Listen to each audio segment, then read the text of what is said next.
Protheka is a dark and dangerous world. My parents sold me to the dark market.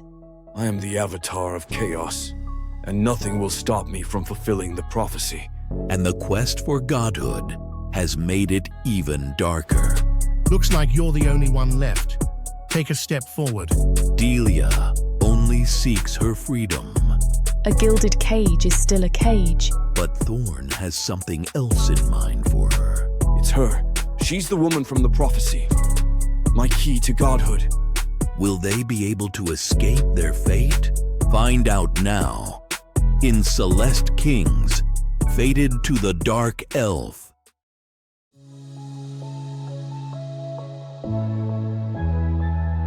Chapter 1. Delia. The sun beats down relentlessly as I lean over the sparse greenery in our garden, its stinging rays caressing my shoulders around the straps of my linen dress. Eelry is first and foremost known for the dark market it houses. But to me, the most notable thing about our latest home is the unforgiving landscape. A breeze sweeps by, kicking up dusty soil in its wake and shooing away the harshest of the sun's beams. The samana I'm bent over dances in the breeze, bringing a small smile to my lips. Even in the strangest of places, seeds of life will find a way to grow. A sharp snap cracks from my right, nearly sending me sprawling to the ground as I jump away from it. My mother laughs, small and quiet, as she removes her foot from the branch she'd stepped on. "You're jumpier than usual today," she murmurs with a small smile that doesn't quite reach her eyes. "Is something wrong?" I shake my head in lieu of a response, turning back to the samana and trying to quell the useless panic thrumming through me. In truth, Father caught me in his study today. I've never seen him so angry. I'd just popped in to look at his calendar. He's been so busy lately, with week-long trips to the market to further business connections, whatever that means, with the dark elves, and I'd wanted to see when he'd be free enough to spend some time together. Humans are becoming more prominent in Protheka, moving into more powerful positions and even marrying into nobility. It leaves little time for family. Father doesn't believe these are just outlying incidents and wants to take advantage of the shift to help business.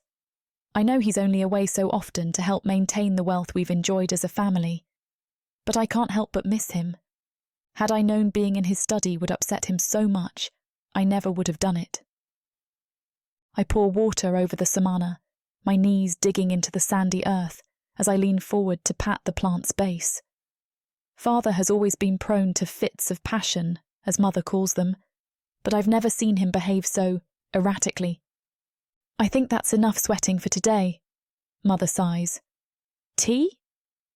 I nod my agreement absent-mindedly, climbing to my feet and dusting myself off. I join her at the table beside the door, murmuring my thanks as she hands me a glass of tea, ice bobbing along its surface. Mother settles into the chair across from me, a strange look in her eyes as she appraises me. "What's wrong, Delia?"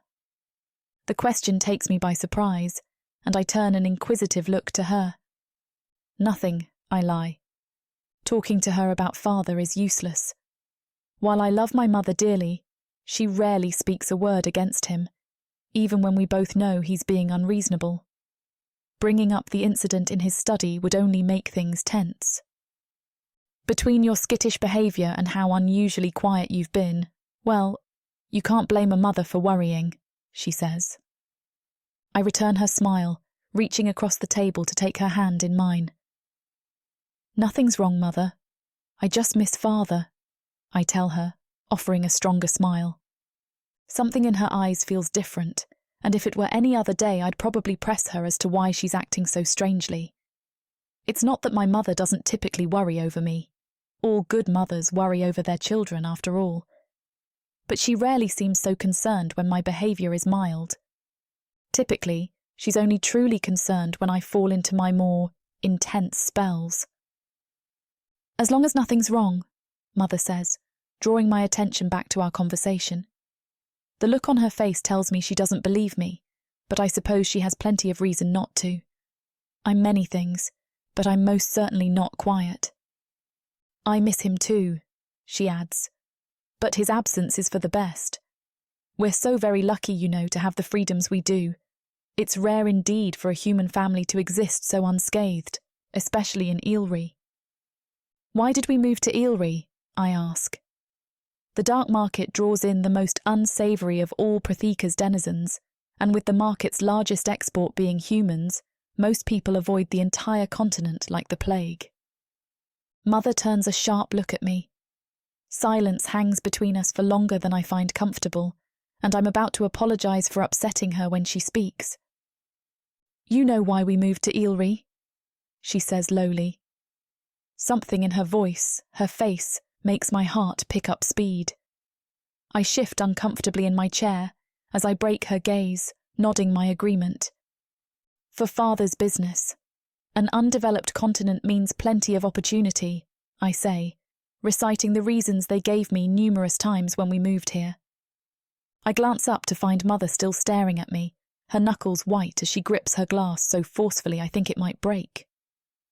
In an instant, the intensity of her stare is gone, her grip relaxing on the cup as she settles back into her chair. Yes, for his business, she parrots quietly as she turns her eyes toward the distant sounds of laughter. I follow her gaze to where the neighbouring merchants' children are playing, a ball rolling between them and kicking up loose earth.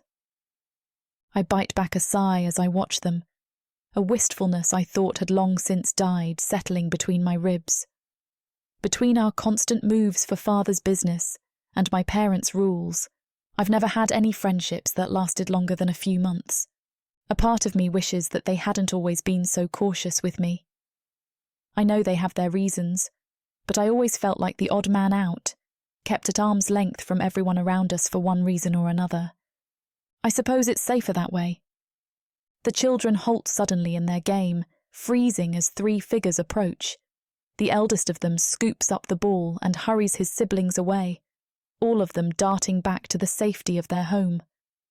My brows knit together in confusion as I squint at the oncoming trio, trying to make sense of the figures' faces through the bright light.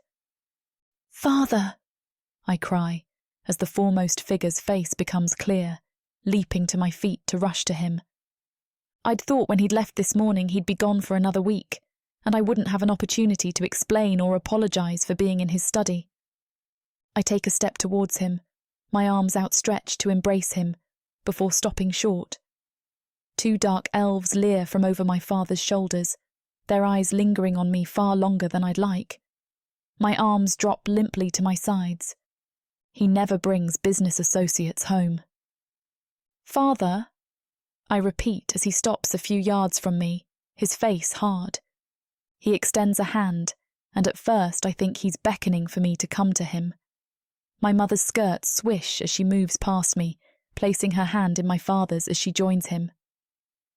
"Mother?" I ask, confusion turning to panic. What's happening? Why has he brought dark elves to our home? He'd always said it wasn't safe to have them here. Tears shine in my mother's eyes, but her lips are pressed into a firm line.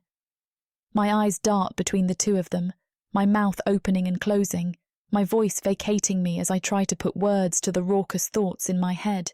Faster than my eyes can track, the dark elves are upon me, two impossibly strong sets of hands gripping my arms as they drag me away. I thrash in their grip, a familiar, uncontrollable sensation rising in my chest in response to the danger. "Mama!" I scream like a child as tears run down my face, the sensation in my chest tightening to a nearly painful point. I'm about to lose control when an invisible force shoves itself down my throat, suffocating the roiling power brewing in my chest. "Daddy, help!" I cry, kicking and writhing beneath the dark elves' grip. What's happening? Why aren't they helping me? Why aren't they doing anything? The dark elves don't budge as they continue with me up the street. I throw everything I can at them, willing that silent sensation to come back, to help me when I need it, but nothing comes. My throat constricts, panic taking over completely, and I bite one of the arms holding me. The dark elf barks in pain, letting out a string of curses as he releases my arm. I throw myself to the side, hoping to avoid his grip, when he strikes me across the face so hard that I nearly topple to the ground. I sob, stars dancing in my vision as he takes hold of my arm again. "Mama!" I cry out, my voice breaking. I catch sight of my parents over the dark elves' shoulders as they shove me into a waiting carriage. My mother turns away from me, burying her face in my father's shoulder as he watches impassively. The door slams shut with a finality that adds yet another crack to my breaking heart. I rack my brain as the carriage starts, trying to make sense of the past few minutes and orient myself. In almost no time, I realise 4 things. 1. My parents had no intention of intervening while the dark elves took me. 2. Based on the path and direction we're travelling, I'm headed to the dark market, where any manner of unknown horrors await me. 3. I will only have one chance to escape, and that's if I live long enough to see it. I take a shuddering breath, trying to stifle my tears. They won't help me where I'm going. I bide my time, counting the turns of the carriage, every movement forward only confirming our destination. The carriage lurches to a halt, my breath catching in my throat as the 2 dark elves disembark from the front. The door is flung open, the moment I've been waiting for. I lunge, breaking through the 2 dark elves before they realise what's happening. I move faster than I ever have before, but only get a few paces away before those sickeningly familiar hands grip my upper arms. "Spirited one, isn't she?" grumbles the dark elf to his companion. I snarl at him, kicking and flailing as hard as I can, aiming for any bit of elven body within reach. The dark elves evade me easily, but I refuse to give up despite the futility of my efforts, scratching and clawing as they drag me up the path. I catch glimpses of the goings-on in the market. A human man, tied to a post, his back a mess of oozing red flesh, as an elf hands a mean-looking whip off to another. Human women, nude and bound in chains, being paraded by a vendor and groped by the patrons of a particularly busy stall. Elves I can only assume are mercenaries lurking in shadows, some with dirty, gaunt humans leashed to their belts. Then, suddenly, we're in a building, the fetid stench of human excrement, blood, and tears crawling up my nose. I'm thrown into an overcrowded cage before I can react, and I fling myself at the bars of the cage door as it shuts in my face. I beg, shriek, and demand to go home until my voice is hoarse, rage taking the place of my tears. Hours into my tirade, a guard turns to me, an ugly sneer twisting his features as he finally speaks. "This is your home now, girl." My heart stops beating, and the world slows around me as the gravity of his words sets in. "And number 4? My parents sold me to the dark market." Chapter 2. Thorne. I blink through bleary eyes, the words in the old tongue blurring on the page before me. The candle on my desk is growing ever smaller beneath the flaming wick, and wax spills over onto the rich, dark typhy wood of my desk. I've read the prophecy thousands of times in my years of studying, committed it to heart, and yet I always find myself returning to the same damned page in the same God's damned book. The avatar of chaos must be bound to the pure and mortal key to the elements, 2 halves made whole. Only one whole may enter the temple of Osiris. Only one whole may meet the father of the forgotten race. Only when the blood of the world spills may the temple's power be unlocked. Only when the temple awakes will the new age come to Protheka. I suppress a growl as I turn to read my hand-scrawled translation of the prophecy again. I've read this book cover to cover, which is no easy feat considering there's only a handful of dark elves who can even translate the old tongue. I've picked apart any text I can find that's related to the thing, and still there's nothing more to glean from the 5 simple lines. My hunt for more information largely gave me more questions than answers, only yielding enough information to piece together where Osiris is located. The island, as far as I've been able to tell, is to the east of the island of Milthar, on the other side of the planet. It seems to have been wiped from the collective memory of my kind, whether by magic or the passing of time, but that suits me just fine. It means that no one else knows about the prophecy. It means godhood is mine for the taking. I flip through the pages of my worn notebook, written in a code only I would understand, and stop at the beginning of the section where I've broken down the prophecy's meaning. I reread the information again, letting the future ahead of me become crystal clear in my mind. The avatar of chaos, as in a master of chaos magic, a type of magic that only comes naturally to the most powerful of dark elves. After all of my studying, after letting my magic consume me, I'm now an avatar of the craft. I'm the avatar of chaos. The pure and mortal key to the elements must be an untouched human woman, with the power of the elements flowing through her veins. I must take her as my mate, binding myself to her before we can enter the temple on the island of Osiris together. From there, my translations get scattered. The father of the forgotten race clearly means some type of god, but what god? I haven't got a clue.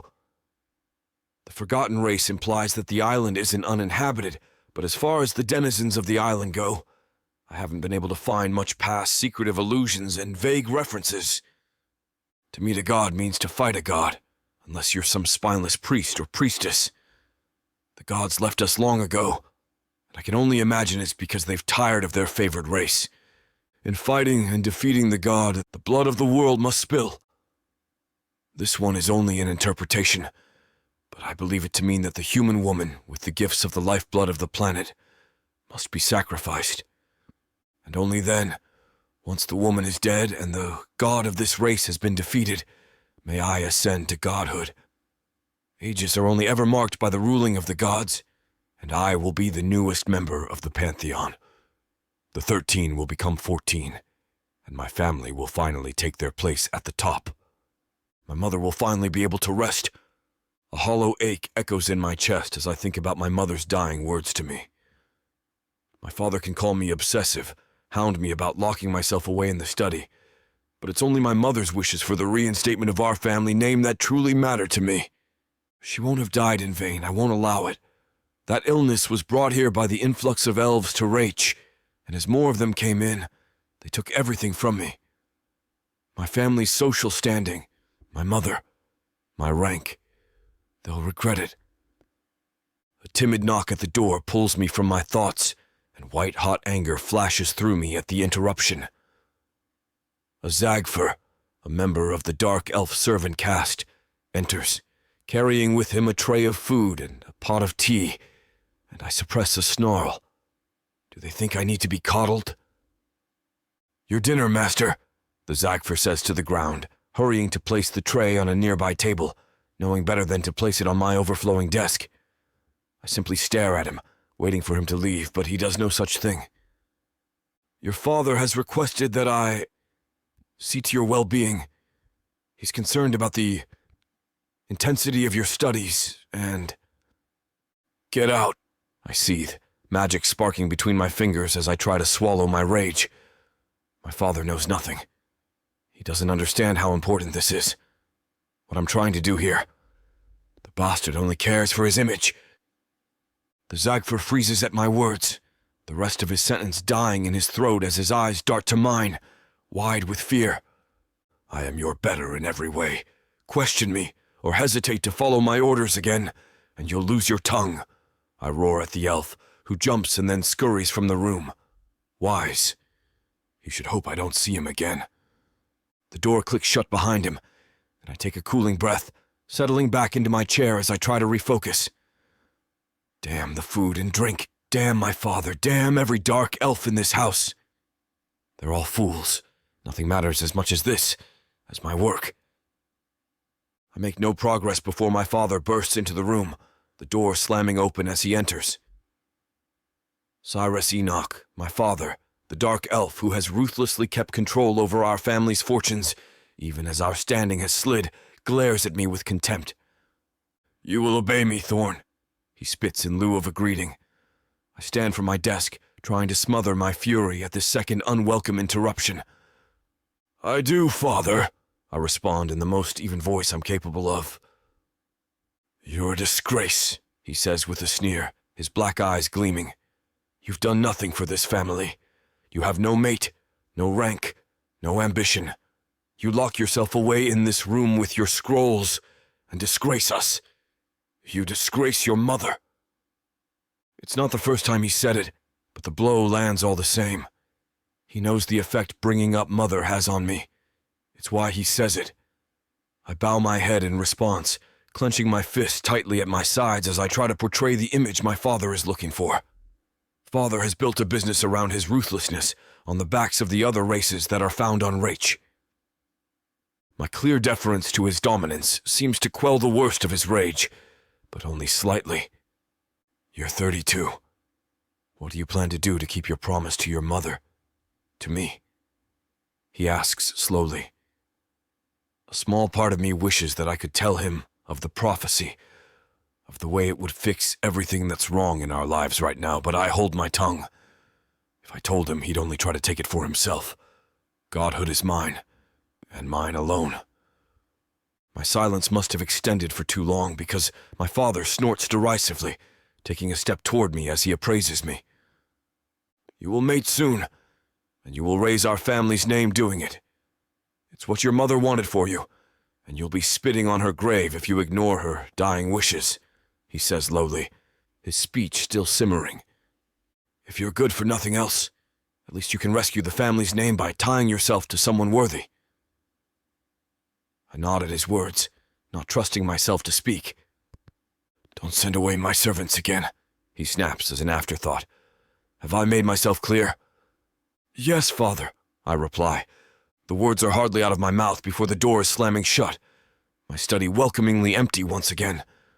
This isn't the first time my father has brought up the topic of mates, but given that the prophecy requires I mate with a specific human woman, I've avoided the topic. It looks like I can't avoid it any longer. I suppose that there's nothing in the prophecy stating that the woman has to be my first mate. I think to myself with a sigh, my fingers rubbing my temples. I've heard whispers of human mates, the fad it's becoming on the other larger continents. Perhaps if I choose a human for a mate, it will align me with the more powerful families on the popular continents of Oshta and Konvu. It could elevate my family's status here on my home island of Reich, maybe even earn me an audience with some of the nobility from the capital cities of Pyrthos or Voik. Besides, if I mate with a human and need to dispose of her later for the prophecy, no one will miss her. Human mates are still largely regarded as property, so she'd be the perfect way for me to cut loose and blow off some steam. It's been a long time since I've sated any of my more baser desires, and I've never been good with romance as it is. I'm too tense lately, and my studies have taken up too much of my time. Yes, a human mate.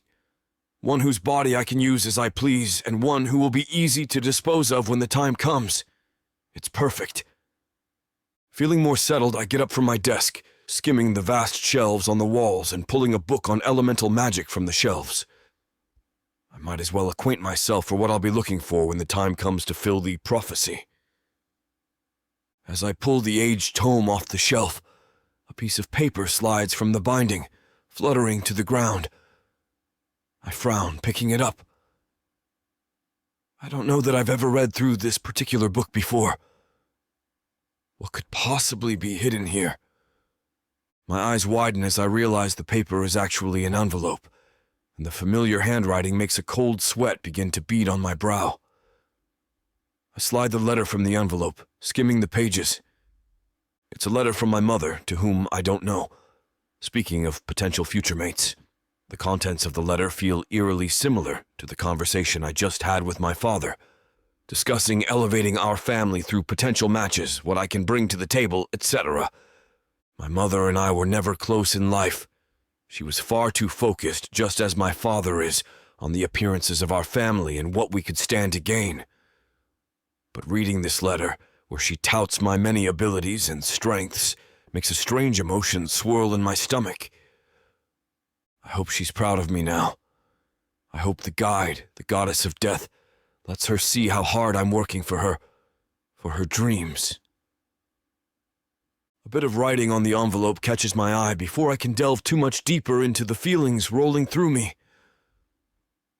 My brows knit together as I read and reread the writing, confusion and dread mingling. I know this feeling. Tingling sensations through my body. As adept as I am, I know that my magic is touching the very essence of the person who last held this envelope. My mother.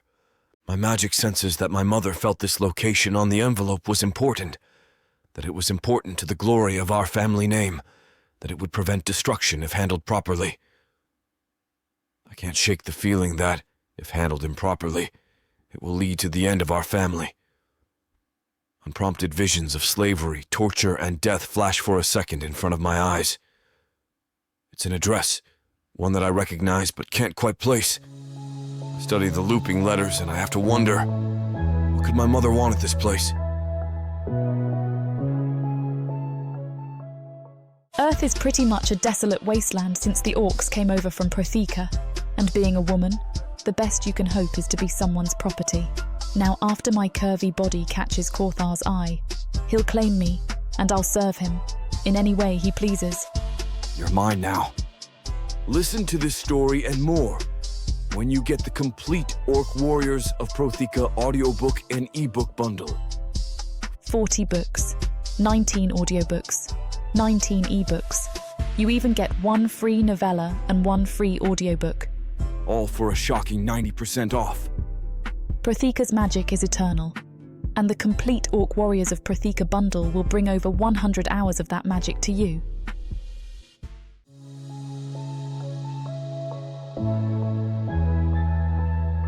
Chapter 3. Delia. A warm hand runs along my forehead and down my cheek. When my eyes flutter open, I realise that I'm laying in Yara's lap. Her dark matted hair hangs low, so that her hair strands tickle my skin as she leans over my face. "Are you all right, Delia?" Her voice is quiet and her eyes are wide. "You were having a nightmare." "Was I?" With a soft groan, I rise to a sitting position next to the woman, who wipes away the muck splotches that cling to my skin. Today is special. It's been on my mind for a while now. A year has passed since my parents sold me to slavery. The old Delia that was taken from her parents' home has grown much since then. Yes, you were. You were making those little noises and moving around frantically in your sleep. "Forgive me," Yara says, ducking her gaze. "I didn't mean to wake you." "There's nothing to apologise for, Yara. Have they come with food yet?" "No. The Dark Elves keep us in captivity as if we are animals. On the days they remember to bring us food, it's often cold and mushy, bitter to the tongue. The water isn't much better, but it helps wash away the horrible aftertaste of the meals. Sometimes we save some of our drinking water to wash our hands and body with. Gods only know how rare baths can be." Yara sees me pulling away, so her eyes light up with an idea. She's careful not to speak so loud. The Dark Elves can arrive at any given moment, either to give us food or to drag us away. We live in perpetual mystery, not knowing what they plan to do with us next. I've heard stories of what happens to the girls who go away. I try not to think about it, but it makes my skin crawl to know that they leave and are never heard from again. "Show me some of your magic," Yara whispers, tossing frequent glances towards the cage door that keeps us enclosed. "You've been practicing, haven't you?" "Kind of." Showing her my hand, I focus hard on bringing out my power. Dirt and grime have found their way into the lines that mark my palms, but for a brief moment, I'm able to create a small plume of fire. Yara's breath hitches in her throat while I smile. Then I cross my arms against my chest and hide my hands, afraid that a dark elf will come from the shadows and take me away if I don't act quick enough. "You're getting better. Why don't you practice more?" "I would if I could, but..." Yara presses her lips into a thin line, and she nods, so there's no need to continue. Across our cage, there are 2 other girls who sit with their backs against the walls. They've seen me practice with magic before, but they've never said anything about it. nothing positive or negative. They watch from afar, with their eyes widening whenever I practice a trick with Yara's coaxing.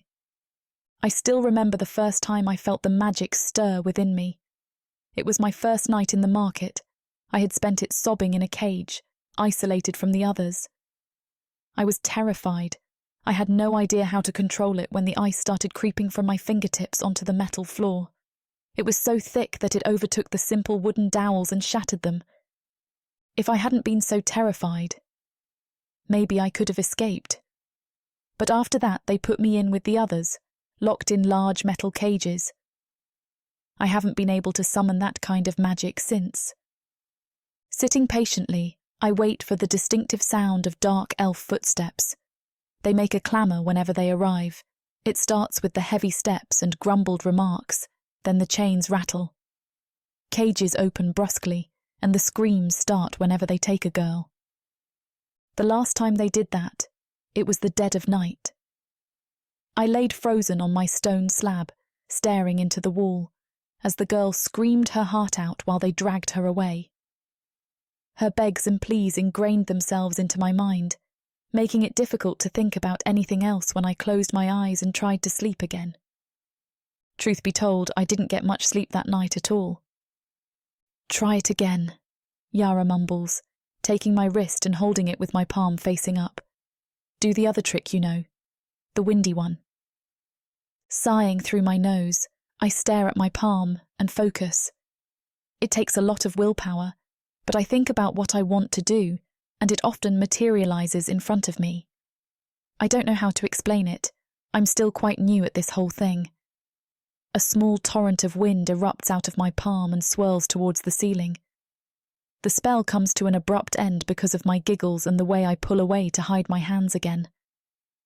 The dark elves can't know about what I'm capable of doing. They're the only ones who are allowed to be powerful around here. Not me. "We need to be careful," I remind her. "I can't do that too much." But it relaxes you whenever you do it. Every time I use my magic, it feels as if there is tension ebbing away from my body.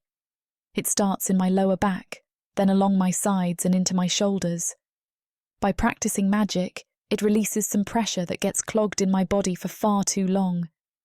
Yara is the only one who has that figured out. "I figured it would help you," she says, leaning her head on the wall. "This nightmare was worse than the others, I could tell. What were you dreaming about?" There's a pause. I don't linger on my dreams too often because they're often silly situations that could never happen to me, like getting chased by an ancient creature with long claws and teeth. This one, however, was a memory. I saw my parents and their reactions to the dark elves who stole me away. My father's blank stare and my mother's tear-filled eyes before she hid her face in the crook of his neck. It haunts me. "Delia?" I flinch, then turn away slightly. "Oh, it was nothing. Don't worry about it. My mind is too imaginative sometimes." Yara doesn't look convinced, but she knows not to pry. Instead, she runs her fingers through my hair, trying her best to work through the knots that have accumulated over the months of inattention. "You're a beautiful girl," she says quietly, as she tugs at a knot that makes me hiss out in pain. "Sorry." "It's all right, but I don't know why you're fussing about the knots. They're going to come back with a vengeance in the next night or two." "I know, but it's nice to have a routine. It's like a semblance of normalcy in this." Yara's eyes trail across our dingy cell. Her nose crinkles. Screwed up place. A small laugh falls from my lips. I've given up on that a while ago. We're never going to return to the way things used to be. Never again. Memories flicker through my mind, reminding me of the days where I was once happy. A small glimmer of hope remains in my heart that things will get better someday. It's going to be a long, rocky road until then, but I can't give up. I want to taste freedom again. Well, I suppose it's good to cling to something from the past. I used to spend a long time combing through my little sister's hair. Whenever she would wake up, she would have the largest knots on the back of her head. Yara smiles at the memory and wipes a tear from her eye. Her solution was just to cut them out, but then her hair got uneven. She was a silly girl. What was her name? Bailey. You remind me of her, but her skin was more sun-kissed than yours. Yara trails her fingers down the expanse of my arm, a gentle and wavering touch.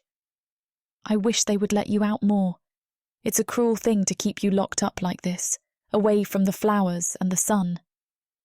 And what about you? I nearly ask. That's when we hear those footsteps. Pushing away from each other, we scramble to the opposite corners of the cell. 3 dark elves march across the corridor in front of our cage, hitting the rails with a whip of some kind. Stand up, all of you. Line yourselves up in front of your cages so that we can see you clearly.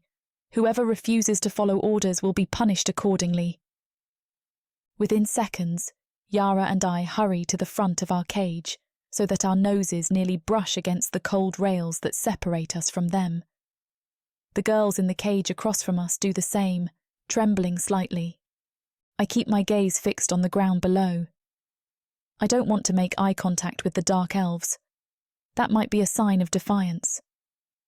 In my peripheral vision, I see them gradually walking up and down the tight hallway, with their noses in the air and their hands behind their backs.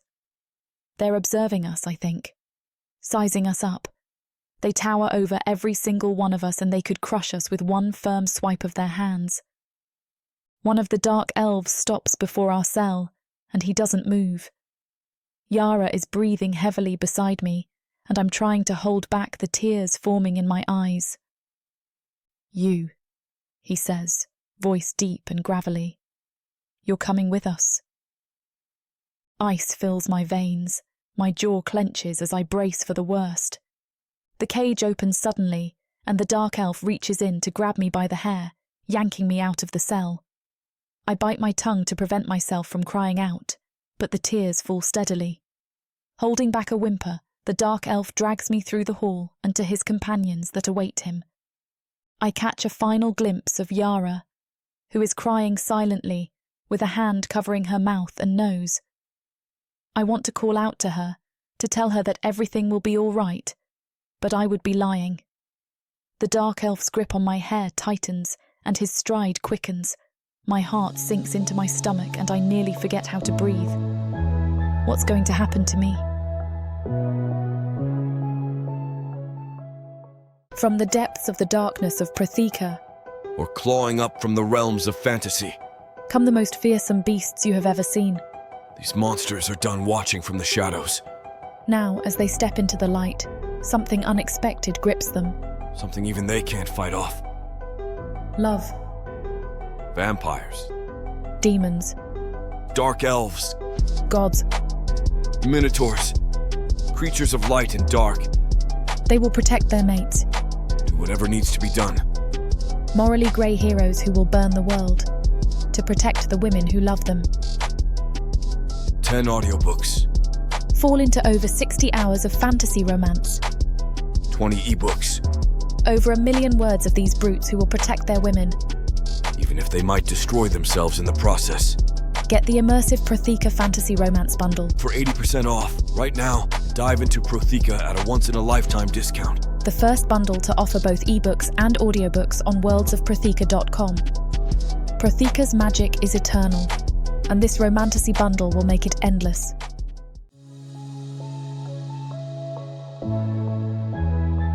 Chapter 4. Thorne. When I first saw the address on my mother's letter, I never would have guessed it would lead me here. The dark market doesn't seem like a place that she would want our family associated with. In fact, I was so uncertain that I pulled out the letter and checked the address thrice before strolling in, my hands in my pockets as I ran my fingers over the worn parchment. I would have expected such an underground marketplace to be more difficult to pinpoint, but with it being the only attraction on Raich, and with dark elves taking great pleasure in the sins available here, it was almost advertised. With years of practice, I've mastered how to look externally relaxed. To the vendors, I give the air of a wealthy bachelor in need of a new source of entertainment. Internally, I'm scrutinizing every detail of this place, trying to determine what my mother thought would be useful to me here, and how it relates to my mating status. But, as if the gods are guiding me, my answer presents itself almost immediately. A loud shout sounds out across the din of the various stalls, all loosely connected. The poorly constructed walls that separate the different vendors to provide some privacy does little to block the noise, and I turn in the direction of the sharp cry. "Silence!" A smaller elf shouts as he jumps off a makeshift platform, his face twisted in anger as he glares at something that I can't see from here. He disappears around the constructed walls behind the platform. I wouldn't go so far to call it a stage. It looks more like a trap that will fall in at any moment, but the dark elf, only moments before, was strutting across it like it's a dais for the king. I hear more cries come from behind the walls, and I find myself creeping closer, intrigued. I don't understand what is happening, or why there is an ever-growing crowd gathering in this one area. I'm not blind to what the dark market caters to, but to my knowledge, it's mostly rare potions and assassins that deal here. It's not a reputable place to be caught, and I didn't expect the eager looks on the faces of those in the crowd. A sharp shriek fills the air that is distinctly female, and my magic flares in my veins. It seems I'm not the only one with this reaction, though. The dark elves around me chuckle, and zaps of magic course through the crowd as they try to elicit a reaction from those around them.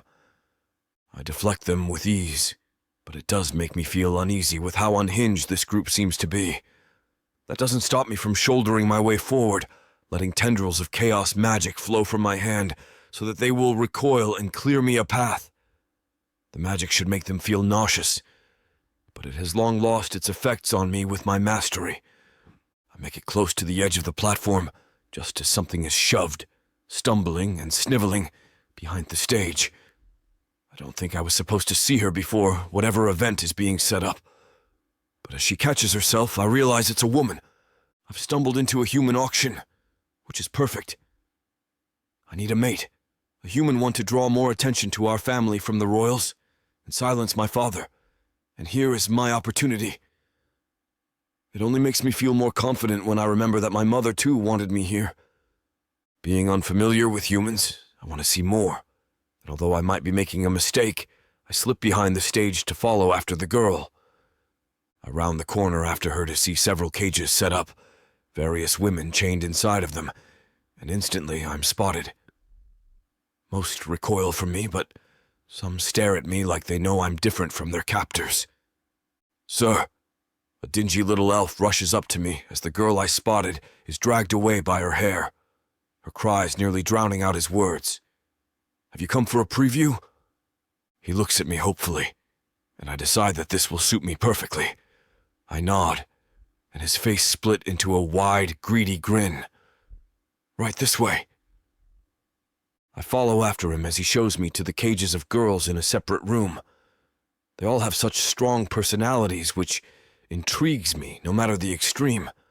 I'm not sure which I would prefer, the ones screaming and crying, or the ones that defiantly hiss and struggle against their chains. I keep reminding myself that this woman isn't forever as I look one of them over, but I can't find myself anything more than fascinated with their behavior. I couldn't imagine bringing any of them home with me. I just need to pick one, I remind myself. She doesn't have to be perfect. I need a mate and a release. Nothing more. The words help settle my mind as the dark elf next to me continues to prattle on, trying to talk up their inventory so that I will be more likely to buy one of their girls. The way he talks makes me wonder if there are other stalls selling brides. "These women are our finest," he tells me as we get to the back, and I can vaguely see why. Their hair is decently brushed, their faces not puffy or red from all the squalling. They sit along the back wall, poised and expressionless. They're docile, is what he means. "What is typically your preference?" he presses. I run my fingers along the bars, musing. None of these girls have caught my eye, and I know that I'll have to settle for something more mediocre for the time being. Still, I believe it will be worth my while to make him more enthralled to finalize my purchase, so I decide to drop a piece of information that will entice him. "I'm unsure. This will be my first purchase. Like I expected, his eyes gleam, and I know he is intending on raising the price for me. I don't mind as long as he is able to find someone who will be pleasing to me. I can see now that he will scour all of Rach to find me a girl, just as I wanted. Surely there are other girls, I drawl, my eyes darting to him. For a moment, I see hesitation flicker across his face. There are women, but he doesn't want to show them to me for some reason. That won't do. I pay handsomely for a more exclusive preview. I press, and it makes him fidget. He's clearly been given orders, but with a dark elf like this, his greed just may win out. He has very little morals, his job tells me that, so I am certain I can sway him. And if this doesn't work, I'm not sorely disappointed in losing out over the quality of the women here. Otherwise, I may have to find another stall to suit my needs. I turn, starting toward the small space behind the platform where I first entered with every intention of leaving the dark market. I may want a human woman, but their grimy bodies and broken souls do nothing for me. I'll have to find somewhere else to procure a woman, and fast. "Wait!" he calls out, and I grin. I know the girls to my right see it as they scuttle back, but I'm careful to wipe the expression off my face before I turn around on my heel. There is more. I'm not supposed to show anyone, but perhaps I could give you a quick glimpse. If there is something in it for me, of course. I nod. I will reimburse you for your troubles. He still seems on edge, shifting his weight from one leg to the other, and his eyes darting around. He's doubting his decision, but before he can fully convince himself otherwise, and with a little coercion from the jingle of my coin purse that I shift in my pocket, he takes off behind the last cage to a sliver of a passageway between two walls. I follow him down the dark hallway, the dark and cramped space unlike anywhere I've been so far, and suddenly he stops in front of me. I nearly slam into him. Before I can say anything, though, he holds up his hand and shimmies a crooked door open enough to see into a room cleaner than the others. He beckons me forward, enough so that I can see the line of women locked in a line. Their wrists, ankles, and necks are cuffed, and they all stand single file in white dresses that hit at their knees. They're all barefooted, but they seem to have been washed at the least. They also seem more compliant, and though some are shaking, none are screaming. I barely get to see 4 of them before a loud ring pierces the air, making me jerk back at the unexpected shrill sound. My magic flares in response, but that does nothing to deter the dark elf peddler next to me as he drags me away from the door. I follow after him in his haste, my heart hammering at his urgency. What does that sound mean? "Come on," he huffs as we emerge in the room of cages again. But he doesn't slow. "It's time." We burst out behind the platform, and he thrusts me into a jeering crowd as the sound cuts off. When I turn around, the elf has disappeared. It's time for what?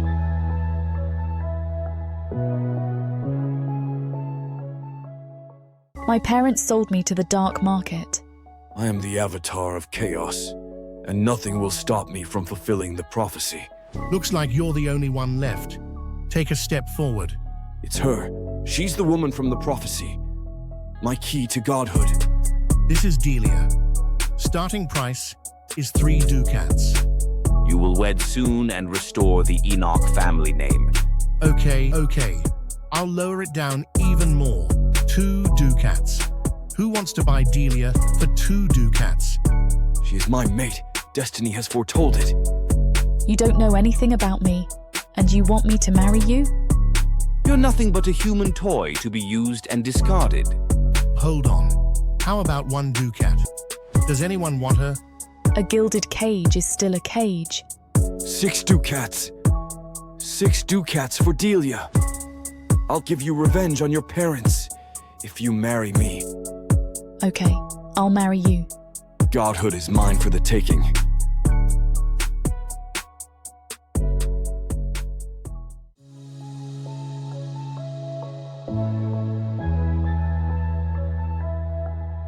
Chapter 5. Delia. I sit in the corner of my new cell, my face turned away from the others and my shoulders hunched, so that all anyone can see is my back and my long hair. I swirl my hand over the ground, letting my magic flow easily until a small whirlwind of air twists between my palm and the ground. I haven't let the other girls see me practicing in here. I don't know if I can trust them, and I wouldn't normally risk it, but I need to release some excess energy. I know what today is, and it puts me on edge. "On your feet!" the elves shout as they charge into the room, and we all leap up, eyes on the ground. No one dares to move as the cage door swings open and the dark elves weave between us to shackle us together. Metal bites into my skin painfully as they clamp the cuffs around me, but I bite the inside of my cheek to help distract myself from it. I'm sure my wrists and ankles will be raw after being jerked around all day, but they will heal before the next week's auction. This is my third one. I'm getting used to the process, even if it doesn't make it any easier to swallow. When I was pulled from my cell, I had thought I'd been selected for a dark elf, or to be used in some sick, twisted demonstration. None of us knew where the girls they took went. We just had to assume, and with dark elves and humans, there are only so many outcomes. Instead, I went to the auction. They treat us a little better since they want us to look nice. My hair is washed and brushed once a week now, though it feels more like they are trying to pull it out when they do clean it.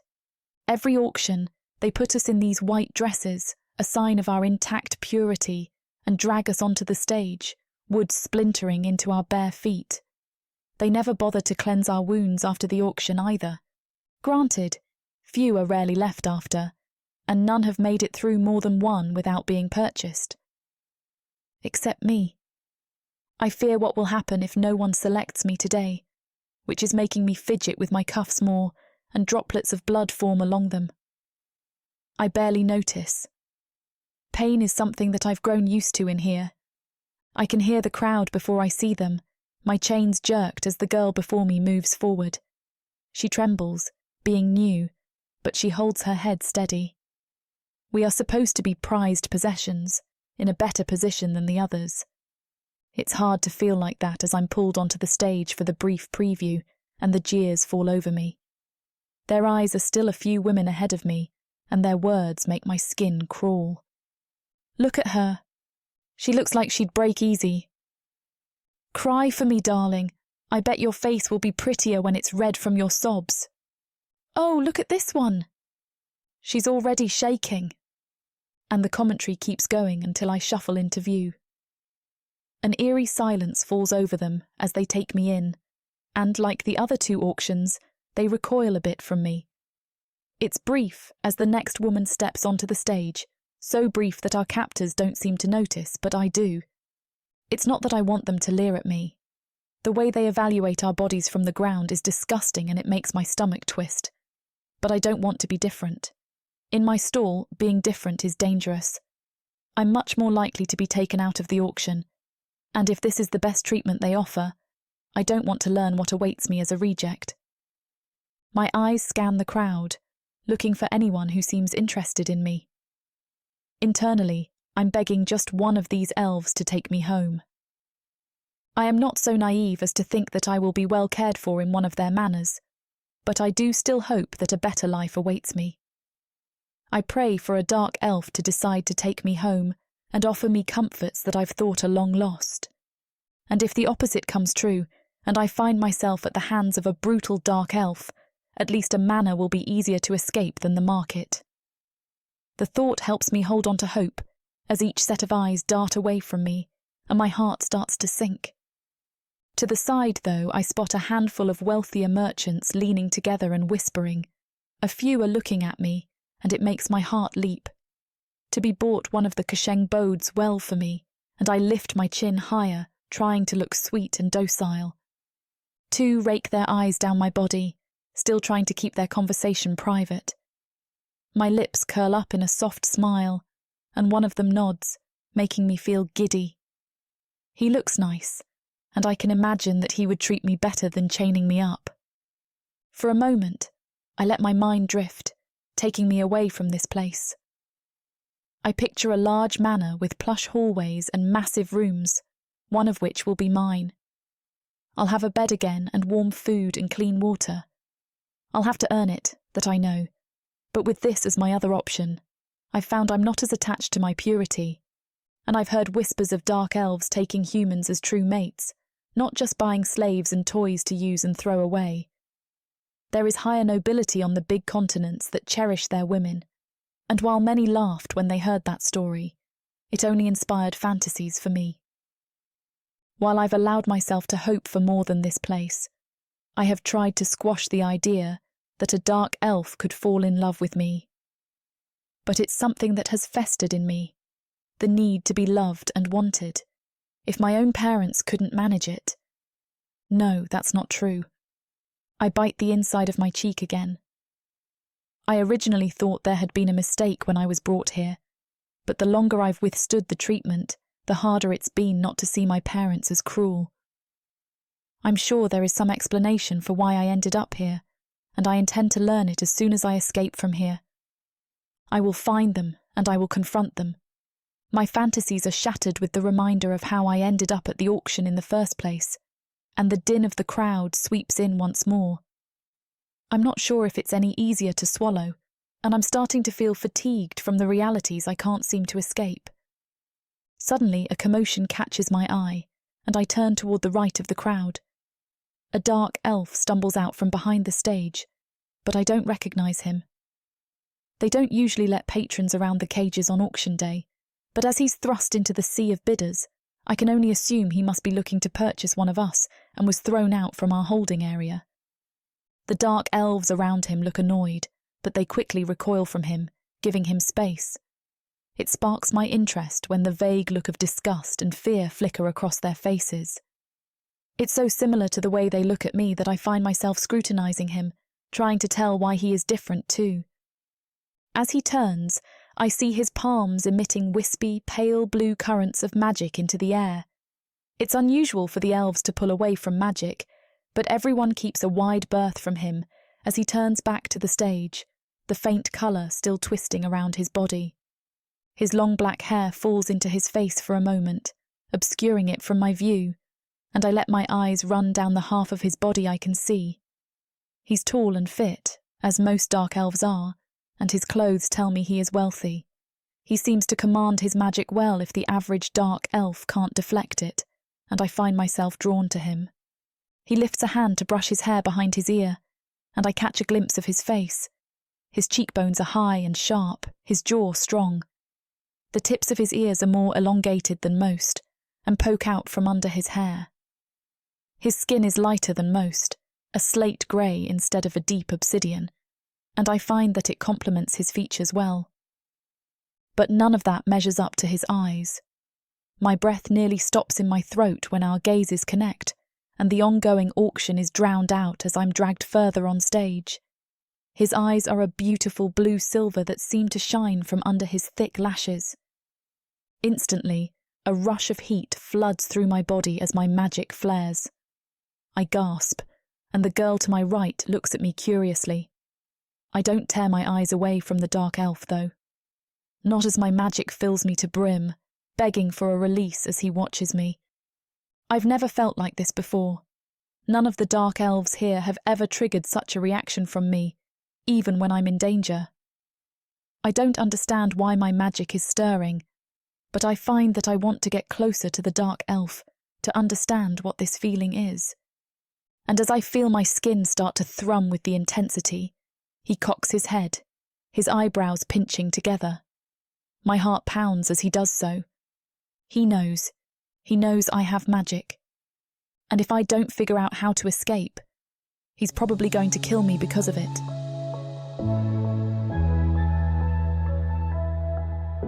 Chapter 6.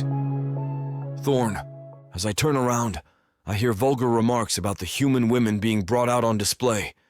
From the front, I can better see how the humans' chains around their necks, legs, and arms greatly limit their movement.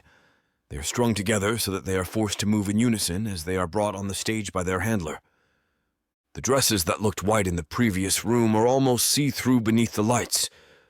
I assume it is a purposeful design. It achieves the reaction that they are looking for, if so. The auctioneer, dressed in lavish blues and blacks, introduces each one of the downtrodden human women by lifting up their chins with his fingers and gesturing to the crowd. This one here is named Ellie, who is 21 human years old. The auctioneer allows the crowd to have their moment, nodding along with their jeers and comments. Yes, yes, a young one. She's innocent with a good work ethic. She likes helping around the house and cooking if need be. Now let's start it off low, shall we? 5 ducats. 5 ducats to the illustrious noble over there. Any higher? 6 ducats. Our challenger presents 6 ducats for the young blonde human woman. Anyone else? This goes on for a while, which bores the life out of me. All of this fighting for a human woman. Shifting on my feet, I cross my arms over my chest as my eyes scan the crowd, almost grimacing at the others in this cramped room who are so willing to throw their coins at these humans. Maybe I didn't realize what it entailed to obtain a human bride. We are better than this. Much better. There's a small part of me that wants to slip away and depart from this market altogether, but something catches my eye. I can feel it too. Magic. In a room full of dark elves, it's easy to detect the odd one out, the one who isn't like the rest. My eyes search for the answer as I go down the line of girls. The handler pulls them forward by their chains, pulling a line of human women upon the stage. Some have golden hair, most have dark hair, but there's one that possesses a delicate mix of brown and gold that fascinates me the moment she steps on the stage. I fixate on her, drinking in all of her details as if she's the last beverage on a scorching planet. She's shorter than the rest of them, with piercing green eyes that are already on me. Instantly, I feel an energy so intense that it sucks the breath out of my lungs, and I cock my head as her lips part in a gasp. My knees grow weak, and I'm tempted to cling to a wall to make sure I don't topple over. Did she feel it too? Is she the one who possesses that magic? How can this be? My mind races with thoughts of the prophecy, a woman of untouched purity and powerful magic. Could she be the one I've been searching for all along? There's a reason I felt that pulse of magic coming from her just now. Another sensation grips me. I notice her frame, her slender body, the swell of her bosom, the length of her neck. She is beautiful. Painfully so. Gazing around, I wonder if anyone else notices her too. She's standing there like the finest meal on a silver platter and no one is going for her. It bewilders me completely. To her right, the handler continues introducing the girls and presenting them, hopping around to see which girl is the most popular amongst the crowd. To my surprise, the handler skips over the caramel-haired one entirely and focuses on a dark brown woman with olive skin, who stands directly to her left. 10 real for Kelly! Going once! Going twice! The auctioneer lingers on her for a moment, but no one in the crowd seems interested. He moves on to the next girls, who quickly get offers thrown at them by the dark elves, with far too many coins to spare. Still, my eyes stay on her. No one is paying attention to her. No one wants her except me. This is my opportunity, the perfect chance. I grow giddy with excitement, hiding my smiling by pressing my lips into a thin line. The auctioneer sells off the other girls, and the batch is dwindling, leaving her and a few others left on the stage. There must be a reason why no one else wants her. Right? Upon first glance, the human doesn't look particularly unappealing. On the contrary, she's a delicate beauty with a small frame and curious gaze. Still, a dark sadness remains in her eyes, coupled with the energy that I first detected. It's an enthralling mix. An enslaved human woman with magic reflecting from her green eyes, with a dark past that no one seems keen on hearing about. No one except me, of course. From underneath my brows, I pay close attention to the others in this room, making sure none of them are eyeing my human in the same way that I am. No one else can see her power. No one else can see her potential. No one feels the pull to her that I do, hardening my arousal and clenching my throat. If I were going into battle, I would be more relaxed than I am now. I need this woman. No matter what happens afterwards, I must own her. This must be related to the prophecy. She is the one for me. I need her at my side, but I'm not going to let anyone else stand in the way of our union. Drowning out the cheers and snarky comments all around me, I remember the prophecy in greater detail. She must be untouched, pure of body, with powerful magic coursing through her veins. As time goes on, it's becoming more clear to me that she is the one who fulfills the prophecy. She is what I need. The auctioneer sighs, realizing that all the other girls have been sold and whisked away. This leaves the caramel-haired girl on the stage, awkwardly standing there with her hands and legs chained together. Looks like you're the only one left. Take a step forward. The auctioneer rounds the girl and stands behind her, placing his hands on her shoulders. This is Delia. The crowd visibly recoils. Lowering my chin, I laugh through my nose. The girl fumbles with her fingers and shifts her weight between her legs. She's resilient, quiet, and pure. A great new girl to take home, can't you see?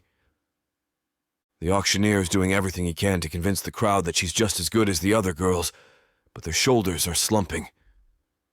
Meanwhile, my back straightens with glee. She's 23, still quite young by human standards. The auctioneer raises a finger, disregarding the way the crowd shakes their heads and turns away. She's timid and docile, a fan favorite. Now doesn't that sound riveting? No one responds in a reassuring way. Some of these elves are already asking for the next batch to be brought on the stage, waving their hands at the woman whose eyes are turning glossier by the second. I'm surprised by this reaction. Most dark elves start drooling at the prospect of a young human woman, no matter her shape or form. With her, they aren't budging. They don't want her. I watch the crowd, making note of anyone who is making comments under their breath about the girl. She belongs to me. Well, The auctioneer is clearly running out of ideas because he offers us a forced smile and a dry laugh. She's untouched, pure and innocent, you see. That's an enticing prospect, don't you think? No creature has claimed her. Get on with this already! Coarse laughs fill the room, and the auctioneer bats a handkerchief across his face. His skin glistens underneath the dim lights. My heart skips a beat for a moment, the briefest one. Everything lines up perfectly. She's powerful, she has magic, and she's pure of body. She's the one for me, the one the prophecy foretold. Oh, Mother, you'd be delighted to see the strides I've made in fulfilling this prophecy. Our family name will rise as high as the stars. Just you wait. My arms drop to my sides limply as I wait for the auctioneer to say the words. Meanwhile, the rest of the crowd is itching to move on to the next girl he has in store, lest they file out of the auction entirely. All right, the auctioneer begins, rubbing at his chin. Let's start off with something low. How about 3 ducats? Nothing. No one takes the price, despite how low it is relative to the rest of the girls' prices. He laughs. Okay. I'll lower it down even more. 2 ducats. Who wants to buy Delia for 2 ducats? I'd say that's a pretty impeccable deal for what you're getting in return, wouldn't you agree? I reach into my pocket, fetching the coins. Again, the crowd refuses to stir. I shoulder my way through the crowd, making my way towards the front. Get her out of here already! Hold on! How about 1 ducat? Does anyone want her for 1 ducat? 6 ducats, I say with firm resolution, holding the royal blue coins in my right hand. 6 ducats for Delia. The auctioneer's mouth falls open, while the girl's eyebrows furrow together in confusion. Around me, the crowd mumbles under their hands about my decision, but I don't give a damn about what they have to say. They don't know me. They're too blind to see the value in this meek human woman who cowers in my presence. 6 ducats, the auctioneer repeats, nearly fumbling over the words. He looks at the crowd. Any challengers? I wait with bated breath for someone to make a move. The auctioneer makes a motion with his hands, beckoning the handler to come and usher the girl away. Sold to the, elven gentleman. For 6 ducats, he announces, eyeing me much like the rest of the crowd, with complete and utter confusion. A sentiment that reflects back at them. How could they not see the prize before them? Foolish mongrels. Nevertheless, this peculiar human is mine for the taking. Godhood will be mine.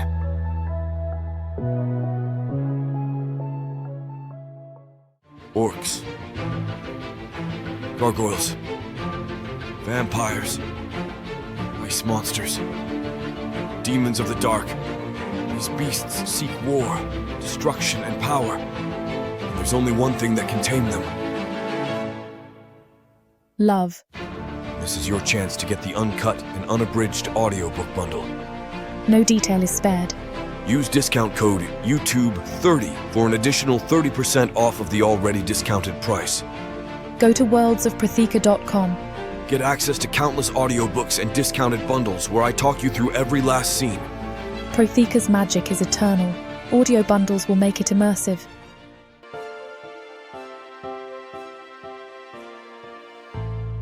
Chapter 7. Delia. I catch a final glimpse of those strange, blue-silver eyes before I'm shoved off of the stage and into the rough hands of a waiting handler who drags me down the hall. He bought me. He wanted me. No one has ever bid on me before, and that dark elf bid double, then triple. There's still a little voice in my head, screaming and fighting against the idea that I'm property to be bought and sold, thrashing against the strange attraction I feel to that dark elf in the crowd, but I ignore it. His eyes. Something about him seems so different than all of the other dark elves I've come across. There was no hint of cruelty in his features, no promise of violence or lewdness in his eyes. He simply looked at me like he wanted me, as if he was daring anyone to contradict him. My thoughts continue to circle back to the dark elf as the handlers switch out my chains for ropes, freeing my ankles so the dark elf's servants can escort me to a waiting carriage. I breathe in fresh air for the first time in a year, no longer feeling smothered by the smell of human excrement and the sounds of tears and screams. He's wealthy enough to own a carriage, to have real servants, and I'm getting out of that hellish prison. My life is better just for him stepping into it, and I can't help but wonder how much better it's going to get. I'd be silly to think that he's going to let me go, or grant me my freedom out of kindness, but perhaps he won't be cruel. I focus on keeping my face a mask of neutrality, despite the hope blooming in my chest. Even if he is terrible, or wants me for uncouth reasons, I have a better chance of escaping him than I do the entirety of the dark market. I'll do whatever I have to do, but maybe, just maybe, I won't have to do anything too serious. I can simply slip out into the night, disappear from his home, and set off to start my life again. I'm pulled from my thoughts as the carriage lurches to a sudden halt, the door swinging open mere seconds later for 2 servants to drag me out. The air here is faintly salty, as if we're near the sea, and I inhale it greedily. Nothing here smells like the dark market. It smells of growing plants, the ocean, and faintly of some type of meat being prepared. The dark elf male's carriage slows to a stop behind mine, and he steps out a moment later, letting me look at him in the light of day for the first time. His long jet-black hair frames his face, falling softly over his shoulders to rest just below his collarbones. His gleaming blue and silver-laced eyes are brighter as they catch the light from beneath the strands around his face, and shine in comparison to the slate-grey shade of his skin and the dark shadow of his brows. The masculine set of his jaw and strong nose negate any of his more feminine features, making him look more like a ferocious statue of solidified smoke rather than pretty or effeminate. But something about him knocks the wind from my lungs. There's no denying that the elf is attractive. The light highlights all that I saw before, and it brings it out even sharper. A sharp yank on my arm breaks our staring contest, and the servants pull me up the path to a lavish, if not a bit dated-looking manor. The massive double doors yawn open around us before we're within the manor, and I hardly have any time to study my surroundings before that familiar, deep voice calls after us. "Wash her and get her dressed. he commands as I'm pulled down the hall and through another door. The servants lead me into a conjoined washroom, one of them filling a massive clawfoot tub, while the other begins stripping me. A blush burns up my neck and over my cheeks as I stand naked between the two fully clothed dark elves, and I keep my eyes on the ground. Neither of the dark elves seem particularly bothered or intrigued by my nudity, simply moving around the space and fulfilling their duties. But I can't help but feel embarrassed. Before being in the dark market, I'd never been nude around anyone, and even then it was only for inspections or around the other women. Before long, the two servants put me in the bath, the warm water lapping at my skin as they set about washing me. The dark elf male wanted them to bathe me, dress me, take care of me. He didn't want to hurt me or take me to his bed. Perhaps my hopes weren't misplaced after all. Maybe he's just lonely and wants someone else to help occupy this manor. Too soon, I'm pulled from the tub, and scented oils are rubbed across my skin by the apathetic hands of a servant as another begins laying out a simple, white dress. As I'm led back into the bedroom, I gape at my surroundings, wondering if this is where I'll be staying. The pale grey walls are adorned with sconces and delicate wainscoting, different landscape paintings and maps hanging from the tall walls. A plush four-poster bed is pushed against the far wall and framed by nightstands, piled high with pillows and blankets of varying, welcoming textures. 3 massive windows eat up another wall, looking out over a garden and what I assume is the back lawn, all of which are framed by distant seaside cliffs and the ocean beyond. My attention turns back to the room as a servant nudges me toward the bed, clearly ready to begin dressing me. After dressing me, they fuss over my hair for a bit, pinning long brown locks back from my face and letting the rest hang loosely past my shoulders. Almost the moment they finish their tasks, another servant appears in the doorway, murmuring something unintelligible into the ear of the servant behind me. Without warning, they usher me from my chair, leading me out of the beautiful room and down the hallway. "Where are we going?" I ask, nervousness beginning to set in. None of them answer me or even look at me as we continue through the labyrinthine manor.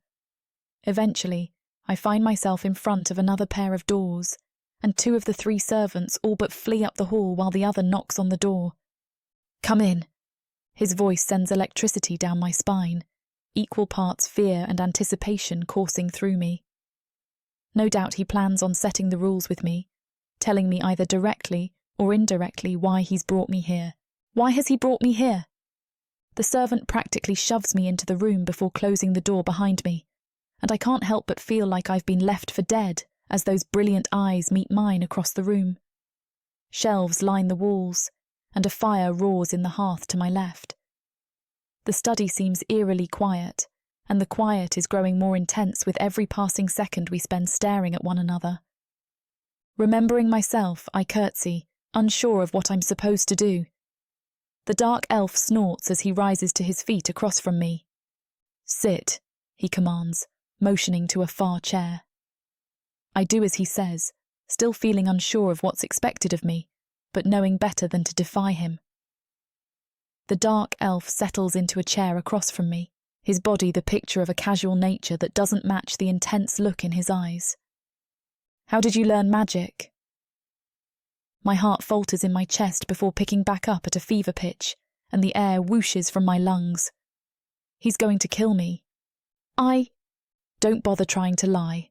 Answer my questions, and we'll get along fine, he says, his voice dangerously low. I nod in response, my tongue failing me as I try to think on my feet. Why him? He knows of my magic, so why waste money on me rather than outing me right on that stage? "I didn't learn," I admit slowly, forcing myself to meet his eyes. He leans forward in his chair, listening intently. "It just happens." I suppose that makes sense as to why you can't seem to control it. He muses thoughtfully. How would he know? The thought is bitter. "It certainly explains why it's warding others to stay away from you," he continues on, speaking as though I'm not there anymore. You're far too ignorant to be doing it on purpose.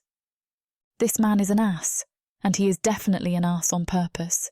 I can't tell him everything, I decide, not without potentially risking my freedom. The dark elves don't like when we have magic. Most of the time it's easy to hide, but this elf knows what he's talking about, so my best bet is to downplay everything. When does it happen? He presses. What happens? I shrug as I mull over his words, choosing my response carefully. It slips out when I'm scared or upset.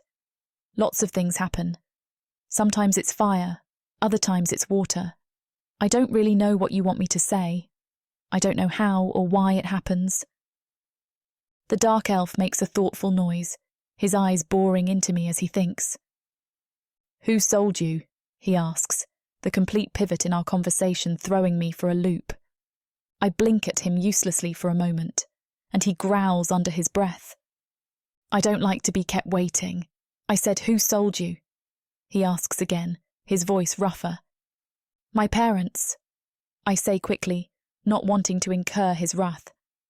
I haven't talked about them, or about the fact that they sold me, to anyone. A part of me wants to, if only to have somebody understand, but a much larger part of me hopes he doesn't press further. A wealthy dark elf like him would never understand. I have a proposal for you, the dark elf says, bridging his fingers as he leans back in his chair. I assume you know what would happen to a human if it were to become clear that they have magic? My blood turns to ice, and I force myself to nod at the thinly veiled threat. I've considered what would happen to me if anyone learned of my magic. It would be a fate worse than death. Good, he murmurs softly, his eyes moving from the dancing flames to focus on me once again. I will help you. I'll train you to use your gifts, to master them, and I'll keep your secret. But you'll have to do something for me first. Apprehension tightens in my throat. What he's offering is huge, unheard of. What he wants of me must be even bigger. Marry me. I can't help the incredulous sound that slips from my mouth, and I clap a hand over my lips hurriedly to try and contain it. Marry you? I parrot, the disbelief clear in my voice. The dark elf simply nods, and I lose control of my body as I realise he's serious, leaping to my feet. But I don't even know you. I don't even know your name. You don't know anything about me, and you want me to marry you. I sputter. A faintly amused smile dances across his lips. What should I know? Do we need a name exchange? That's not my point. I groan, but his face hardens at my refusal, and I remember what he said earlier. My name is Delia, I add hurriedly, his face relaxing as I answer his question. Thorne, he responds. Thorne rises from his chair, and it's only as he's standing in front of me, so close I could touch him, that I realise his massive height. Now that that's taken care of, I assume we can proceed, he asks softly, humour still dancing through his voice. But I want to marry someone I love, I say with equal quiet, glancing up to look at him. Thorne's face is hard and he laughs humorlessly down at me. But I'm sure we could still help each other in some way, I add quickly, trying to sound enthusiastic. Thorne's eyes darken at my blatant refusal, and every hair on my body stands on end as deep, violet magic begins to spark through the air. His tone leaves no room for questions when he speaks again. You will marry me, or your magic will be ripped from your body like a beating heart, and you will be shipped off to the mines to work until your body is as broken as your soul. He sneers, looming over me. Now, the choice is yours. His magic swirls around me, tightening like a physical grip. Do we have a deal?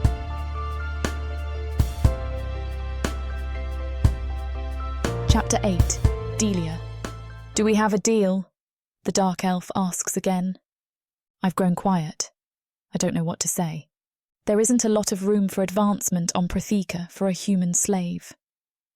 But still, to trade whatever future I have left in to be a fake wife to a dark elf seems to be too much. What will happen when he tires of me? He is a dark elf. I am a human woman. He can easily force me to marry him if he so chooses. And once he tires, he can easily dispose of my body, whether I am his wife or not. At first, there will be questions why Thorne killed his wife, or at least I'd hope there would be, but maybe my status as a human will eliminate all concern. Either way, there will never be anything serious as soon as people find out that she was originally purchased as a toy at the dark market. Refusing to marry him carries just as much risk.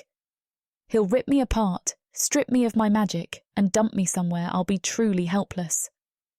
Magic is fiercely guarded by the dark elves who base their entire social hierarchy around it. For a human to wield it would be swift retribution. I'm waiting, Thorne says again, menace creeping into his tone. Why would a dark elf like you, who can afford to pay 6 ducats for an unwanted slave, want to marry her? I ask, feeling fire all of a sudden. Why not just take me as you wish and then slit my throat, like the women I see each morning floating in the river? Thorne looks at me intensely for a long moment. There is something that you will be able to help me with, human, he says slowly. Something that I want more than anything else. What is that? I cannot say right now, human. I have a name, I interject. If you want me to marry you, you should at least use it. Again, Thorne looks at me for a long moment. Then he smiles. You have spirit, and passion, and fire, he says slowly, with a grudging amount of respect in his voice. It is no wonder that you have the seeds of magic. Would you not like to harness them, become stronger in your craft, defend yourself, make those who have wronged you pay? Why do you think I care about who's wronged me? I ask defiantly. My darling Delia. Thorne laughs. This is Protheka. Everyone has been wronged by at least one other, and they spend their lives seeking revenge for it. The Naga have been wronged by the orcs, who have been wronged by the minotaurs, who have been wronged by the dark elves, and everyone wrongs the humans. And the gods, they wrong the whole lot of us, Thorne says, because we lack the strength to fight back. Imagine if you could exact your vengeance on whoever it was that had wronged you. Would it be worth it to be fake married to me? I think back to the thrill of the magic coursing through my bloodstreams, the addictive quality of the fire that courses each time I coax it. To give in to that, and then shape it to harm those who have harmed me. I would like nothing more in life. Very well, I say to the dark elf. We have a deal, but I have some conditions. Conditions? This brings Thorne up short. You are in no position to dictate terms. I think I am, I say, summoning every ounce of courage I have to face the dark elf. You paid 6 times what anyone else was even offering to purchase me. You believe there is something about me that you could not find in any of the other humans you have seen, which means you need me for something that I do not know. I'm scared that I've overstepped. Regardless of whether Thorne needs me or not, he could just as well decide that I'm too much trouble and kill me and be done with it. But he doesn't. Very good, Delia, he says.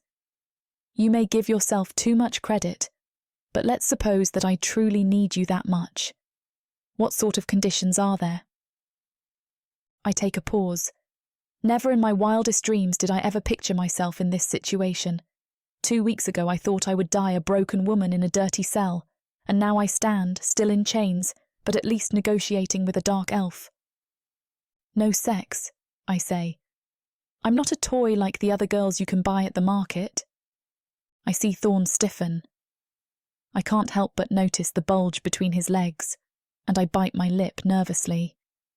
A part of me, one I refuse to acknowledge no matter how it demands for me to take back the condition, wishes that he will disagree with my condition and throw me on the floor. An image of him taking me roughly, showing me who truly is in charge, flashes through my mind, and I squeeze my legs together. But instead he nods his head.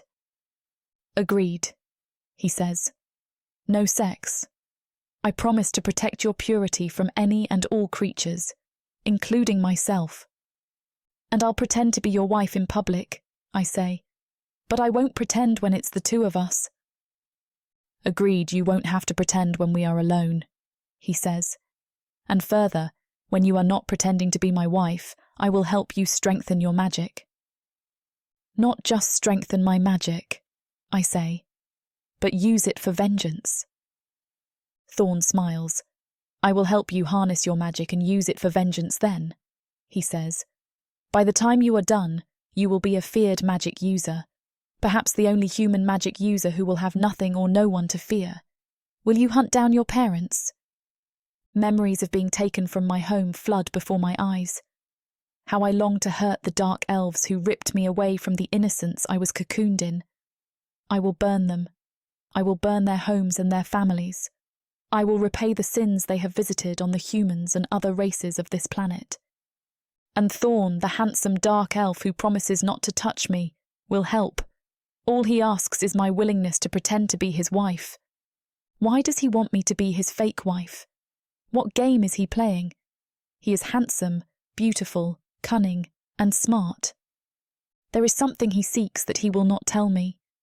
I will find out what it is, and if it is something that will help me in my quest for revenge, I will make it mine.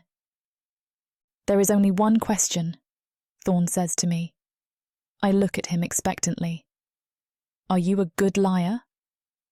I had to be at the dark market, but he doesn't know that every move I've made for the past year has been calculated, measured. I don't want him to know how cunning I am. Hopefully I will remain demure and soft-spoken, and no one will pay me any mind. But what if I can't? What if Thorne is lying? What if this is all a game and in a month he tires of me and the royal guard comes to strip the magic from my body and throw me in the mines? The first test will be the actual wedding ceremony, Thorne says. We will do it as soon as possible. I can have everything ready to happen in 1 week. 1 week for a wedding? That will decide my fate? That leaves me with 7 days to prepare to be the dutiful wife. I suddenly feel claustrophobic, the weight of my new prison closing in on me. My lips part, as if to protest this union all of the sudden, and Thorne looks at me, cocking his head. The way his eyes search my face makes me think that he might not be evil, might not be terrible. He might be someone I can be married to, but can I stomach the chains that come with it? Protheka is a dark and dangerous world. My parents sold me to the dark market. I am the avatar of chaos, and nothing will stop me from fulfilling the prophecy. And the quest for godhood has made it even darker. Looks like you're the only one left. Take a step forward. Delia only seeks her freedom. A gilded cage is still a cage. But Thorne has something else in mind for her. It's her. She's the woman from the prophecy. My key to godhood. Will they be able to escape their fate? Get every episode from worldsofprotheka.com right now. Get the series bundle and score a 70% discount. Protheka's magic is eternal, and this series is just the beginning.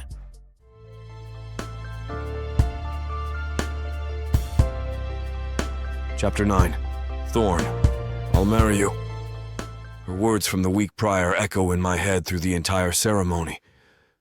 I haven't forgotten the thrill that shot through me as she said them. I lie to myself that it's because I'm finally getting what I want.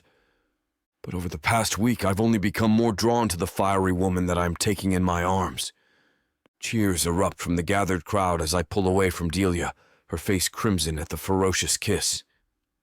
The ballroom of my family's manor is lavishly decorated for our wedding, tables piled high with the most expensive cuisines possible, and every inch of the place covered in florals and imported linens. It's a wedding fit for a king or for a god. Delia's dressed in a white gown, as is custom for human ceremonies, and it hugs her body in a way that highlights the curves that lurked under her previous rags. The servants did well preparing her for the day. Pale blue rarsed blossoms and leafy green fronds are expertly woven into her caramel hair, the brilliant green of her eyes highlighted by artfully smudged kohl that blends into her thick, curled lashes. Her full lips are painted a rosy shade of pink, matching the rouge highlighting her cheekbones. I'd never admit it to her, but she truly does look stunning.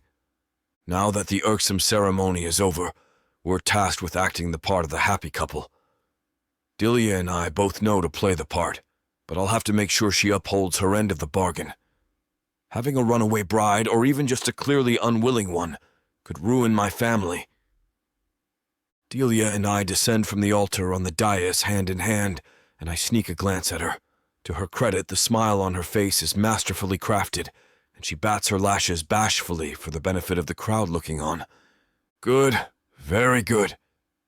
Ignola reaches the two of us before anyone else has the chance, and claps me on the shoulder heartily, beaming at the both of us.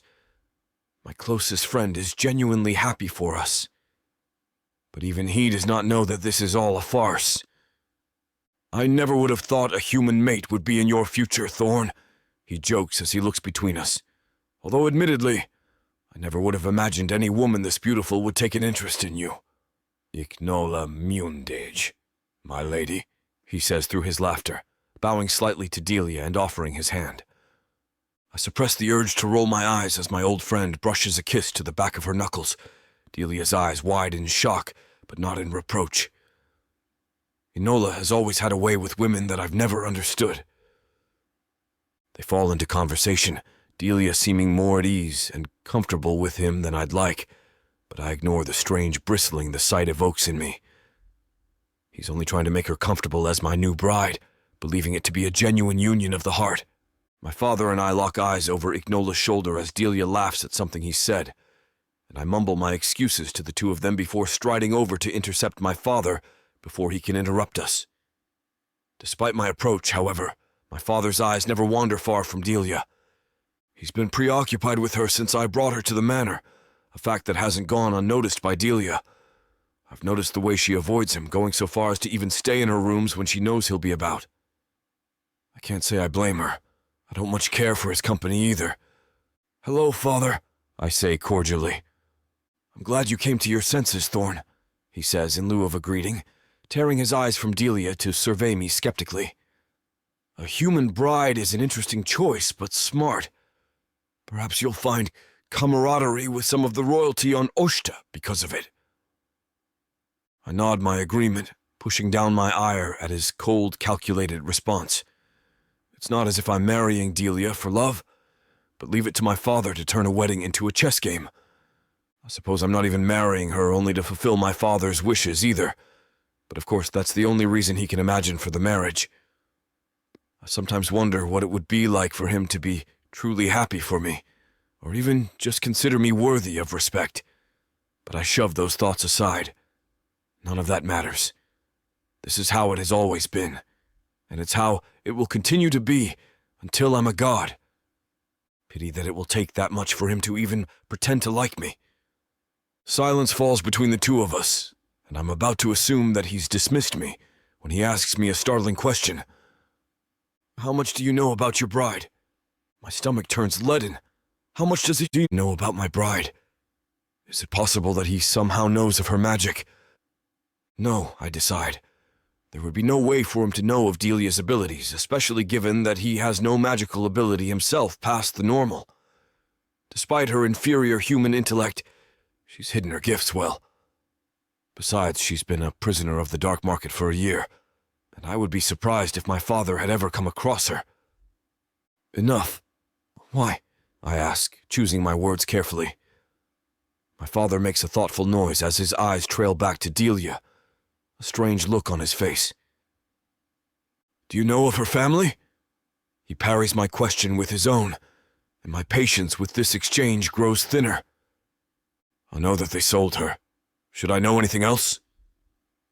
"She was not the first they sold," my father replies cryptically. Confused and frustrated with this game he's playing, I step into my father's line of sight, forcing his eyes away from Delia and to me. "What do you mean? They sold their other child?"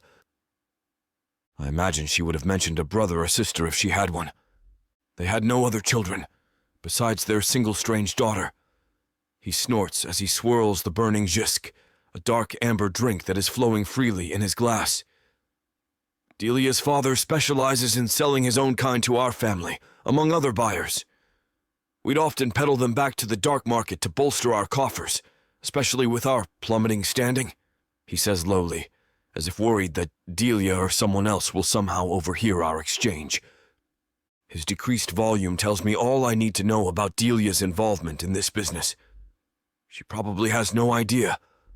My thoughts are only confirmed as my father grips my arm tightly, too tightly for my liking, and peels his lips back into a hideous snarl. If you tell the girl, I'll know. Don't dare speak of this to anyone else, he growls. His adamancy shocks me as much as it confuses me. Why would I care to tell Delia a damn thing? It's not as if I have a reason to. I have no reason to, father, I say evenly, despite the rage simmering in my gut at his domineering attitude.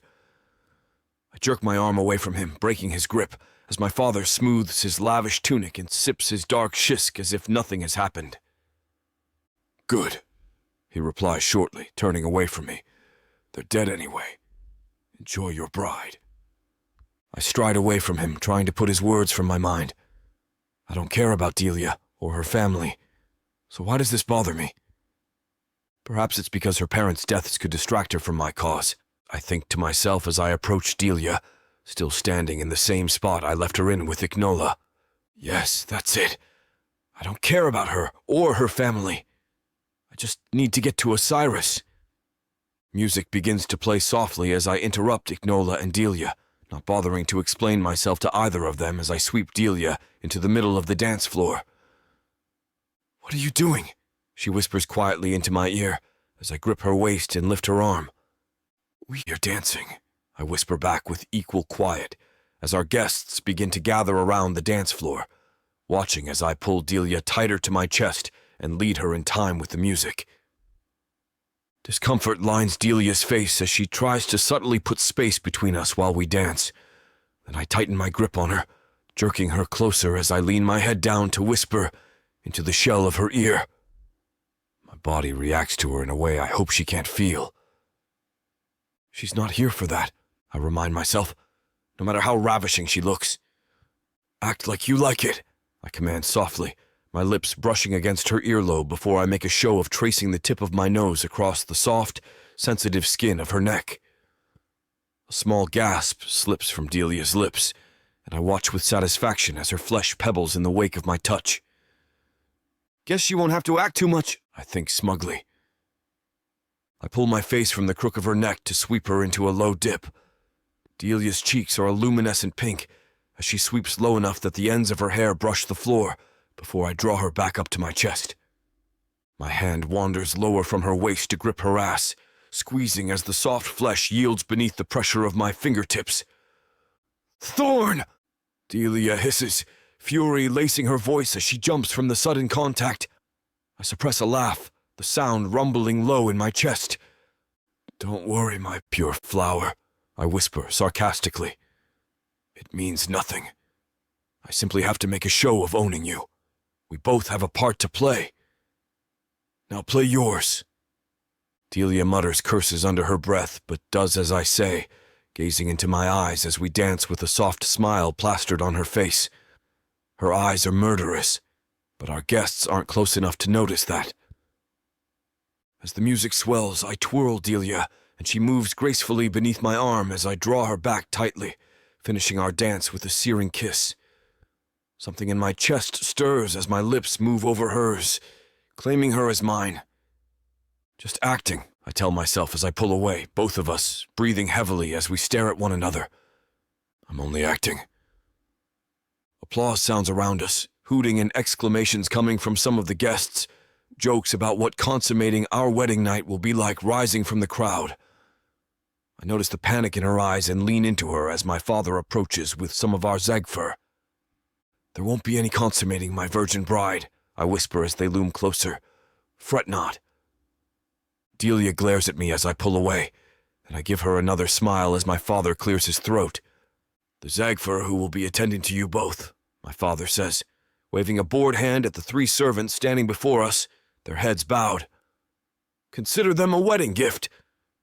He doesn't bother to introduce them by name, instead wandering back into the crowd, no doubt to try and form political alliances or gorge himself on more liquor. So instead, that task falls to me. Epsiode, who will be our chef and grocer. Ushur, who will attend me and organize our calendars. And Anulu, who will attend you and keep the manor while my father retires to the other property, I tell Delia, motioning to each of the Zagfer. Delia turns to me, her eyebrows raised. "Your father will be leaving the property?" she asks, the thinly veiled hope in her voice forcing me to suppress another smile. "Yes and no," I tell her. "There is a smaller manor on the other side of this property that he'll technically be staying in, but I suspect he'll still conduct his business and spend time here." The disappointment on her face mirrors my own, but she greets each of the Zagfer politely. Epsiode and Ushur disappear quickly, but I notice as the festivities continue that Anulu stays close to Delia's side, ensuring that she has plenty to eat and drink, the 2 of them whispering to one another and smiling occasionally. Good, I think to myself as I watch the 2 of them. If Delia has friends here, there will be less of a reason for her to try to escape. The festivities are winding down. More and more of our guests are either leaving or calling for Delia and I to retire to consummate our bond. Delia, upon being told multiple times by multiple guests of the treat in store for her, has returned to my side to hide from the worst of the lewd comments. The idea that I may be some kind of safety for her makes me feel strangely, but I allow it. It adds to the facade, after all. Just as we are about to dismiss the remaining guests, a loud crash echoes across the ballroom. A stunned silence falls over our guests, everyone looking to one another before another crash emanates from the other side of the ballroom doors. Tension sizzles in the air, Zagfer rushing forward to try and remedy the situation, as the grand double doors slam open with a final crash. Someone is forcing their way into the ballroom. Chapter 10. Delia. My head jerks toward the doors of the ballroom, which have been thrown open. Thorne has stepped in front of me, shielding me with his body, and then tension in his shoulders makes me nervous. In the doorway are 3 elves I've never seen before. Disgust is written on the face of the one in front, the leader of their entourage. His eyes sweep over the crowd, settling on Thorne, and a low growl emits from my husband. "Taking a human," the dark elf sneers, encouraged by the other 2 flanking his side. "As a mate, are you out of your mind?" I see the blue tendrils of magic start to flare from Thorne's palm. He takes a step forward, his gaze focused solely on the intruders, and the 3 dark elves grin in unison. They want him to fight, to ruin this night. "Thorne," Ignola says, stepping between us and our unwelcome visitors, and places a hand on his chest as if to calm him down. "Don't engage with them. It's not worth it." "And let them disrespect me like this? In my own home?" Thorne snarls back at him, though his eyes don't stray from where the 3 elves are waltzing into the ballroom, guests separating to make a path for them. My eyes scan the crowd and I'm quick to realise that they're all looking at us. More specifically, they're staring at Thorne, waiting for his reaction, and they're staring at me, the cause of this mess. "It's disgusting. You should know better than that. Humans aren't supposed to be our mates. They're supposed to be our playthings, our toys, our property." "Thorne," Ignola says his name with enough force to stop him in his tracks. "Do not do something that you're going to regret. This is your wedding day. These are General Ashel's sons. You can't take them on without starting a war. It's supposed to be a special occasion, not a bloodbath. Dark Elf society is driven by a rigid caste system.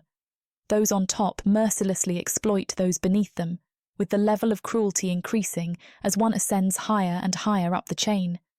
To those at the very top, those at the bottom are viewed as beasts, and nothing more.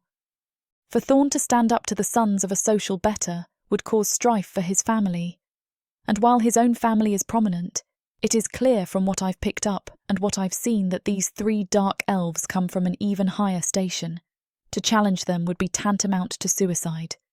Humans don't even fit in the scale at all, seen as mere playthings and objects. She shouldn't be your mate, the dark elf says, shaking his head.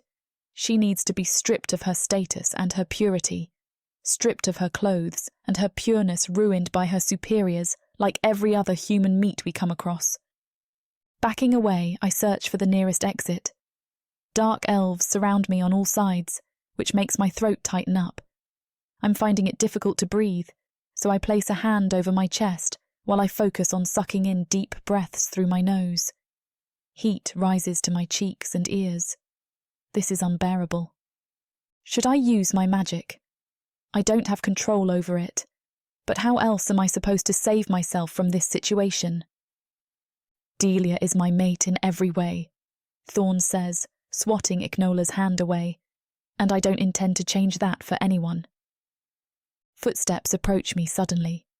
I look up, but I'm quickly dragged away by Thorne, who holds a tight grip around my wrist. He leads me to a round table at the centre of the room, where he knocks priceless gifts to the floor in a clatter and sits me down. What are you doing?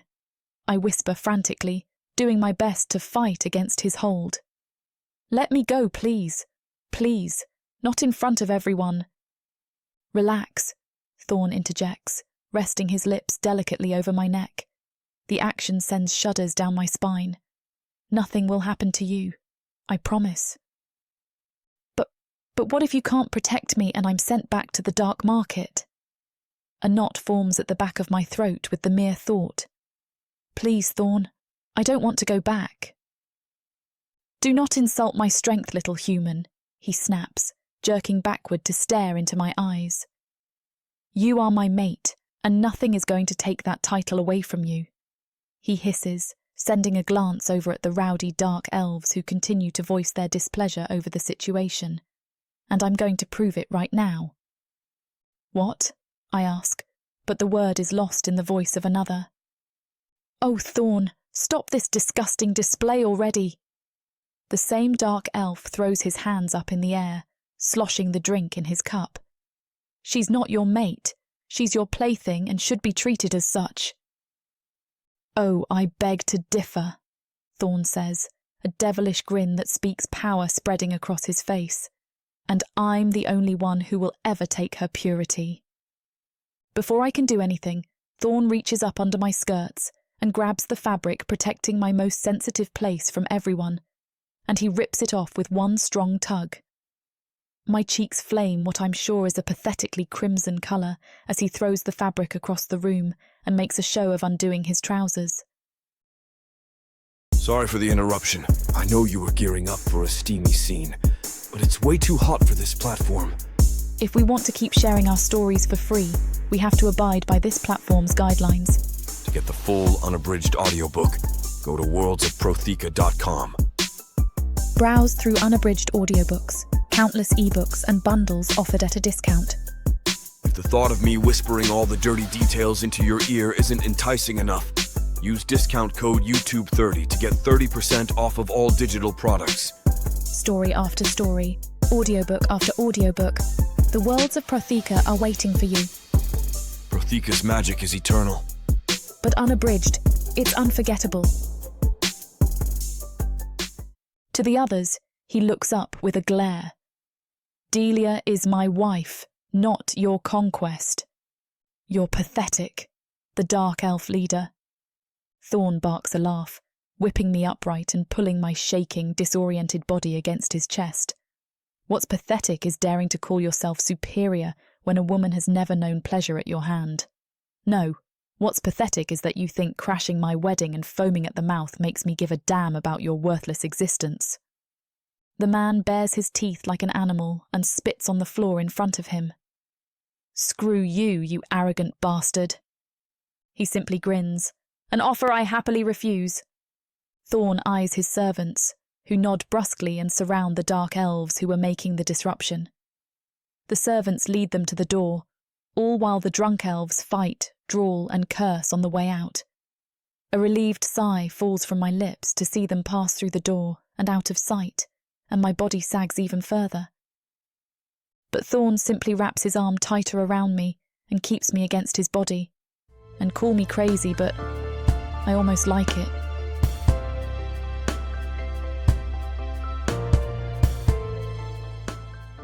Earth is pretty much a desolate wasteland since the orcs came over from Protheka, and being a woman, the best you can hope is to be someone's property. Now, after my curvy body catches Corthar's eye, he'll claim me, and I'll serve him, in any way he pleases. You're mine now. Listen to this story and more when you get the complete Orc Warriors of Protheka audiobook and ebook bundle. 40 books, 19 audiobooks, 19 ebooks. You even get 1 free novella and 1 free audiobook. All for a shocking 90% off. Protheka's magic is eternal, and the complete Orc Warriors of Protheka bundle will bring over 100 hours of that magic to you.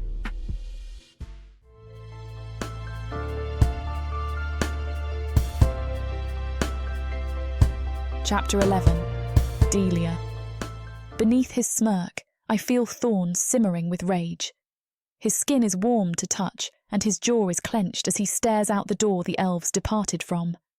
My relief that the men have gone, and that Thorne didn't actually force me to have sex with him, is short-lived. "Come on," he says, snatching my wrist. "We must leave." I pale. "Leave? But wait, where are we going?" He ignores my questions and disregards the odd looks we're receiving as he takes me from the hall. It's difficult to keep up with his strides, but I do my best to hurry along beside him. His fingers dig into my skin, which only makes me think the worst is going to come. Suddenly he opens a door and barges in, dragging me along the way. He flings me onto the bed with a soft grunt, and I hide my face in the sheets, terrified by what he's about to do next. He's a dark elf, after all. They don't stop until they get what they want. I wait for ages, listening closely for the rustle of discarded clothing, but nothing comes. Instead, a sigh and the sounds of a chair creaking under pressure fills the room. Slowly I raise my head off the bed and see him sitting in the corner, running a hand through his long dark hair. "I'm not going to touch you," he says. "I plan on honouring my word." "Huh?" Swallowing thickly, I curl my legs closer to my body and make sure my dress covers as much skin as possible. Thorne barely looks at me. He's much more enthralled by the scenes outside the bedroom window than by me, laying vulnerably on the bed with only a few sheets of fabric separating us from consummation. This isn't right. At the same time, I'm filled with an influx of relief that makes my shoulders sag against the mattress. He's not going to force me to have sex with him, even after what happened in the ballroom. After everything I'd heard about dark elves, I'd expected something far more sinister. The memory of his hardness pressed against me brings a blush to my cheeks, and I have to look away from his shadowy form in the corner. I've never felt such a pleasure in my life, not even in my most private moments alone. Something tells me that the real deal with Thorne will be even more intense. The thought sends an unexpected shiver down my spine, and I clutch the sheets tighter, trying to ignore the way my body responds to just the mere thought of him. "It's our wedding day," I say carefully. Thorne perks a brow. "So what? I don't want to have sex with you." "But why?" The question lingers on the tip of my tongue, but I don't have the courage to force it out. Part of that is because I'm afraid of the answer. What if he's blunt and tells me he's not attracted to me in the slightest, that he was only aroused by the idea of sex and not me? That would only raise a myriad of other questions, and Thorne doesn't seem to be in the mood to answer any of them. He rubs his fingers into the corners of his eyes before trailing them down his nose and across his face. He looks exhausted. "Are you feeling all right?" Thorne asks me eventually, leaning his head on a closed fist. "I'm sorry about what happened. Some dark elves refuse to consider the possibility of taking a human mate, but the outlook on that is changing quickly. Who knows? Maybe we'll see those very same nobles take on a human mate of their own one day. I bite my inner cheek. They don't seem like the types to treat their mates with care and compassion, regardless of whether they are human or not.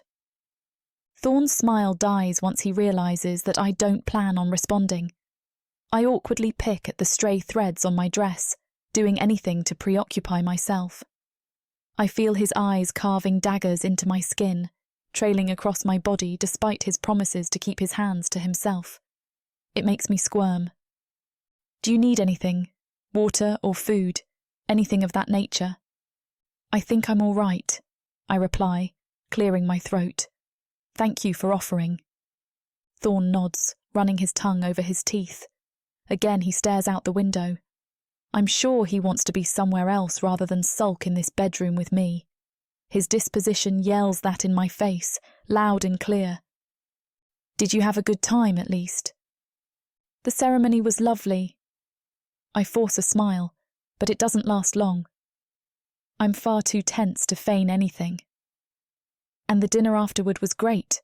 Before the disruption, of course. Then what happened between us right there on that table? I know it was just pretend that he was protecting my purity. For what? I'm not sure, since he doesn't intend on taking it for himself. Thorne's gaze is locked on me as these thoughts race through my mind.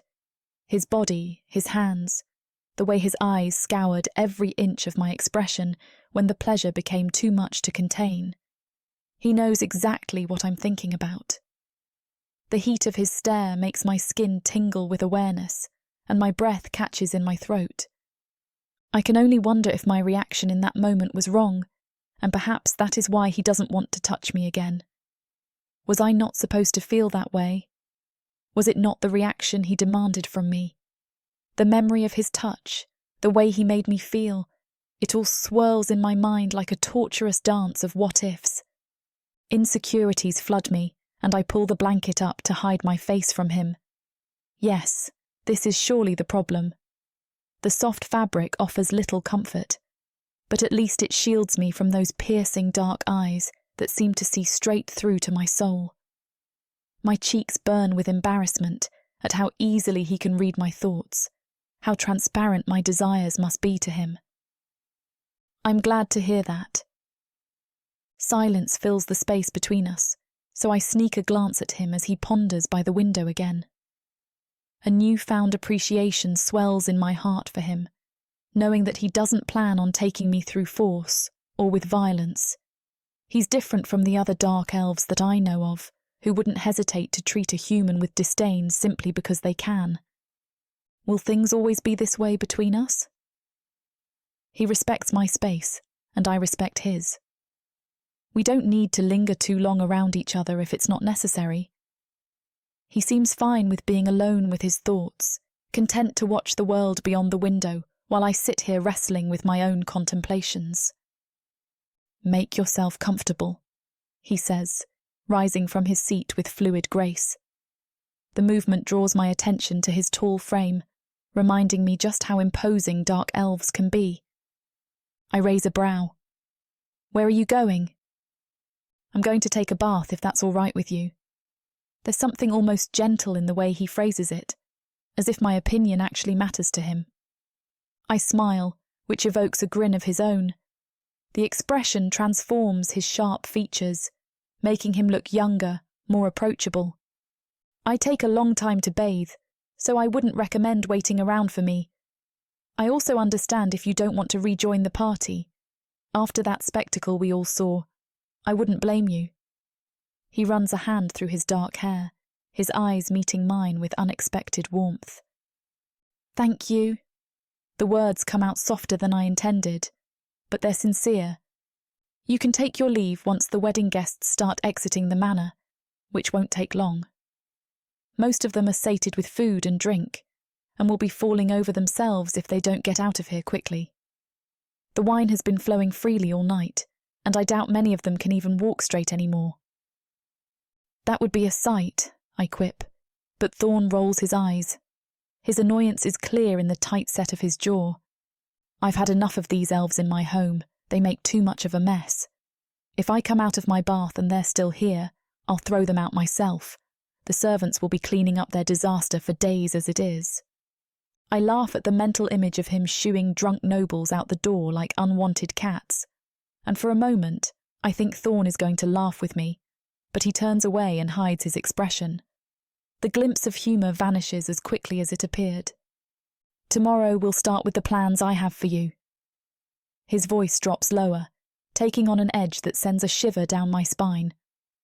With that, he disappears into the bathroom with a loud slam and a click of a lock. The sound echoes through the room, making me jump. That leaves me alone with my thoughts, which can be a dangerous thing, especially in a place like this. If he's not interested in having sex with me, then what am I here for? To serve as another maid or servant? He has plenty. The way he looks at me sometimes makes me think there's more to it, but his actions say otherwise. The mixed signals are driving me crazy. And what does he mean by plans? Nothing good will come out of this, I'm sure, but I'm left with questions.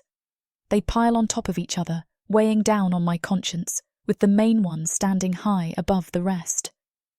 My stomach churns at the possibilities, each worse than the last. What does he want from me?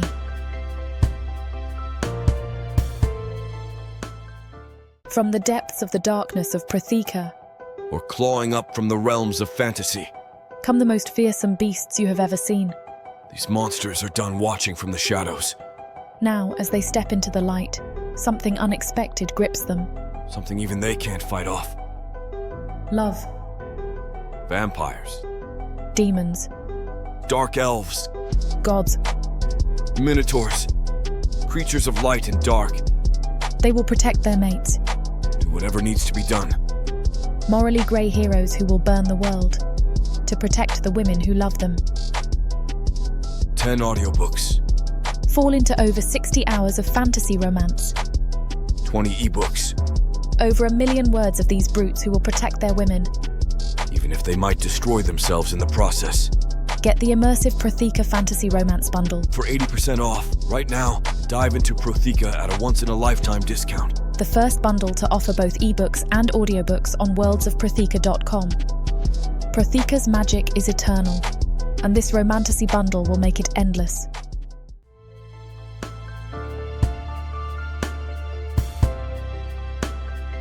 Chapter 12. Delia. The gilded halls of Enoch Manor stretch endless and empty before me. Another morning spent wandering, searching for something to fill the hours.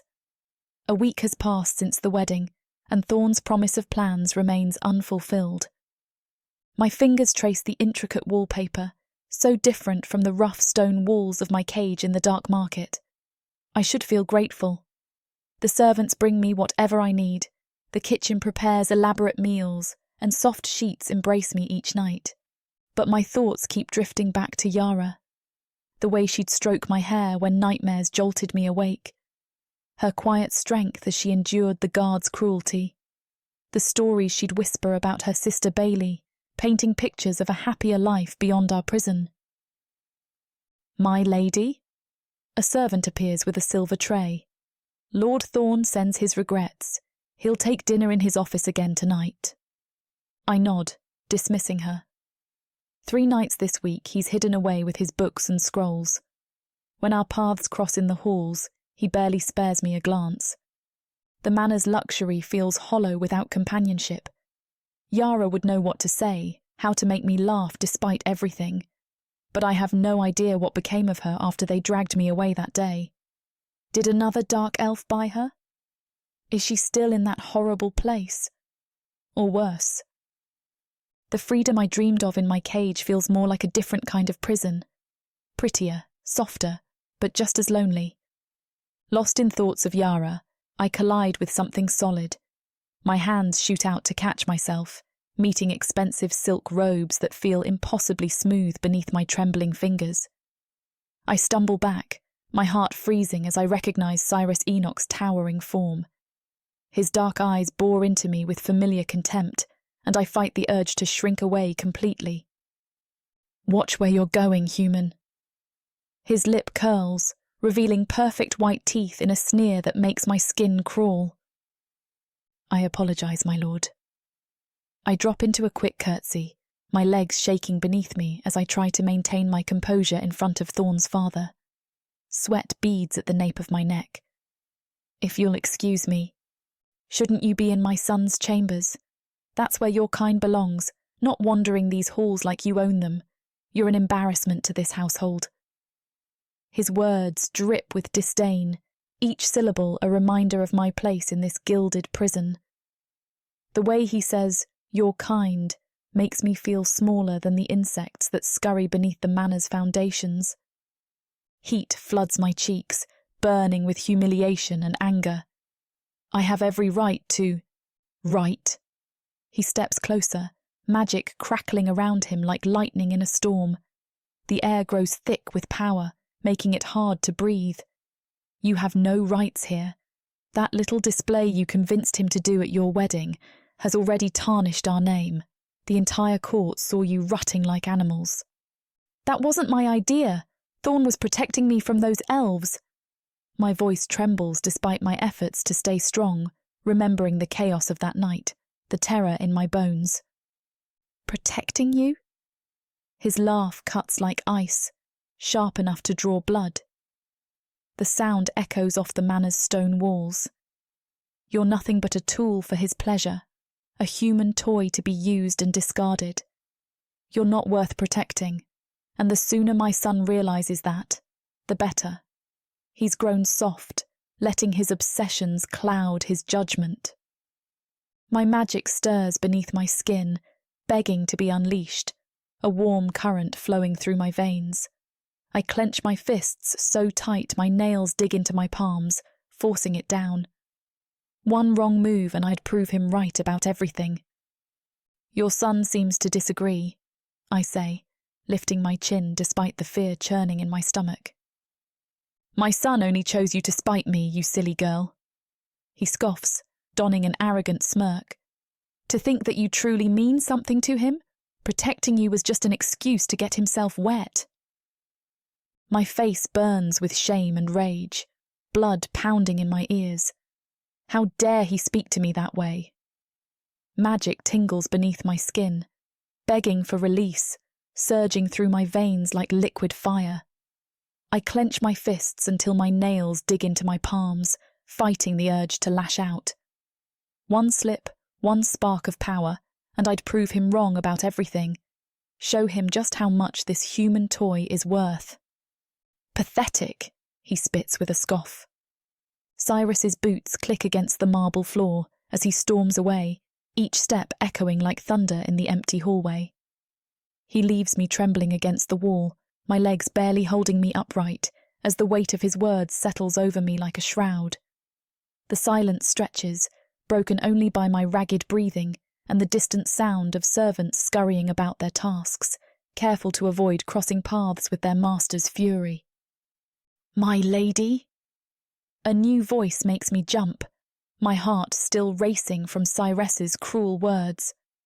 A Zagfer stands nearby, his eyes filled with sympathy that makes my chest ache.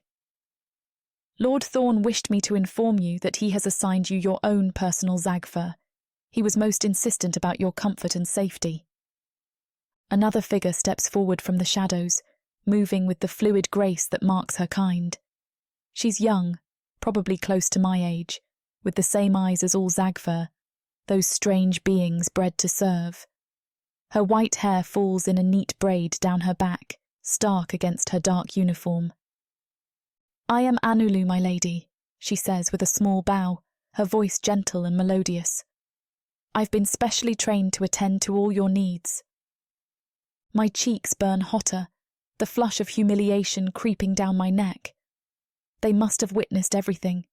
Cyrus's cruel words, my pathetic attempts to defend myself. The pity in their eyes confirms it, and I hate how exposed I feel in this moment, like a wounded animal on display.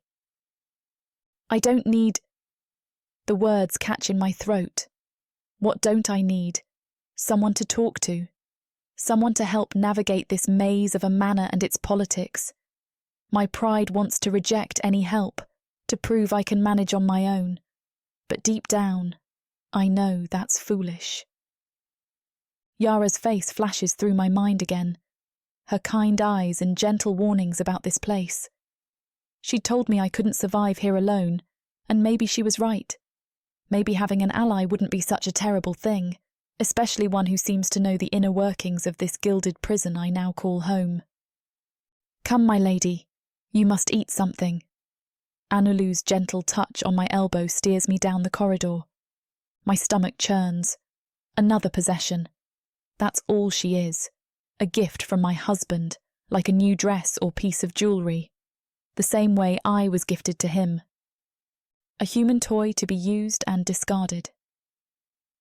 Cyrus's words slice through my thoughts, sharp as daggers.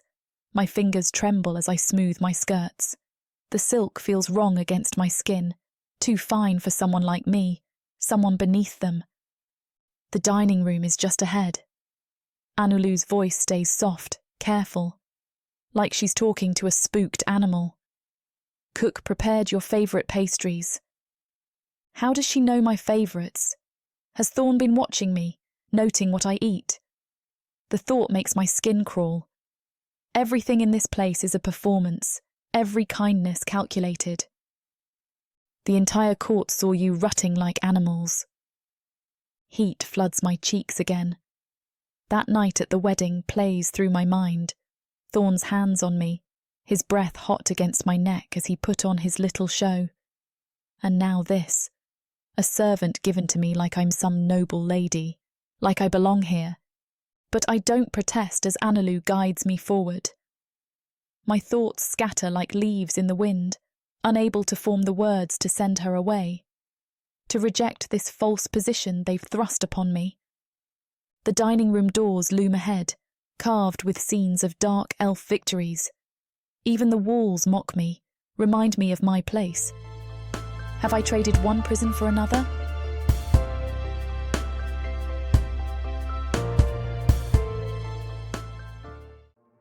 There isn't much left of the world after the orcs came.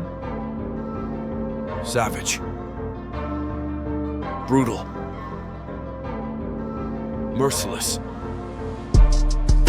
If you're a woman, you're property. Even to other humans. What happens when an orc stakes his claim on a human woman? Who would dare to stop him? Me.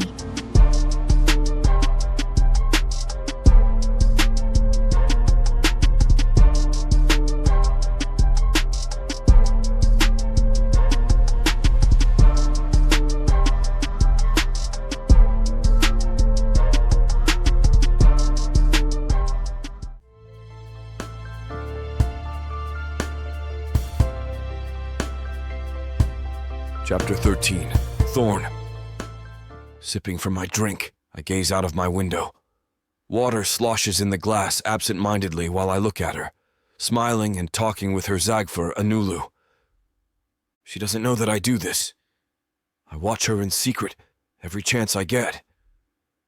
When she's out of sight, I make sure one of my servants keeps an eye on her. She mustn't get into any trouble. She's under my control, so I'd be a fool to allow anything bad to happen to her. And I find that I can't seem to stop looking at her, no matter how many reasons I come up with to excuse the behavior. Delia shows off her dress patterns for Anulu, who brushes her fingers along the fabric and says words that I can't make out. Laughing, Delia nods and responds with something that makes the servant buckle over with giggles. My eyes narrow, wondering what they could be discussing. At first glance, it seems like those two could be lifelong friends. They met in rather unusual circumstances, but they're making the most of it, which relieves me for some reason. My shoulders relax at the thought of Delia actually liking it here at the manor. Even if soon we need to start her training, I'm finding myself more and more reluctant to do so, pushing out my timetable to fulfill the prophecy. I'm glad she hasn't run into my father anymore, who rarely makes appearances in my home, but has instead retired to the smaller guest house on the other side of the property. He keeps to himself for the most part, which is all I can ask for. I would lose my sanity if I had to hear him speak for long periods of time.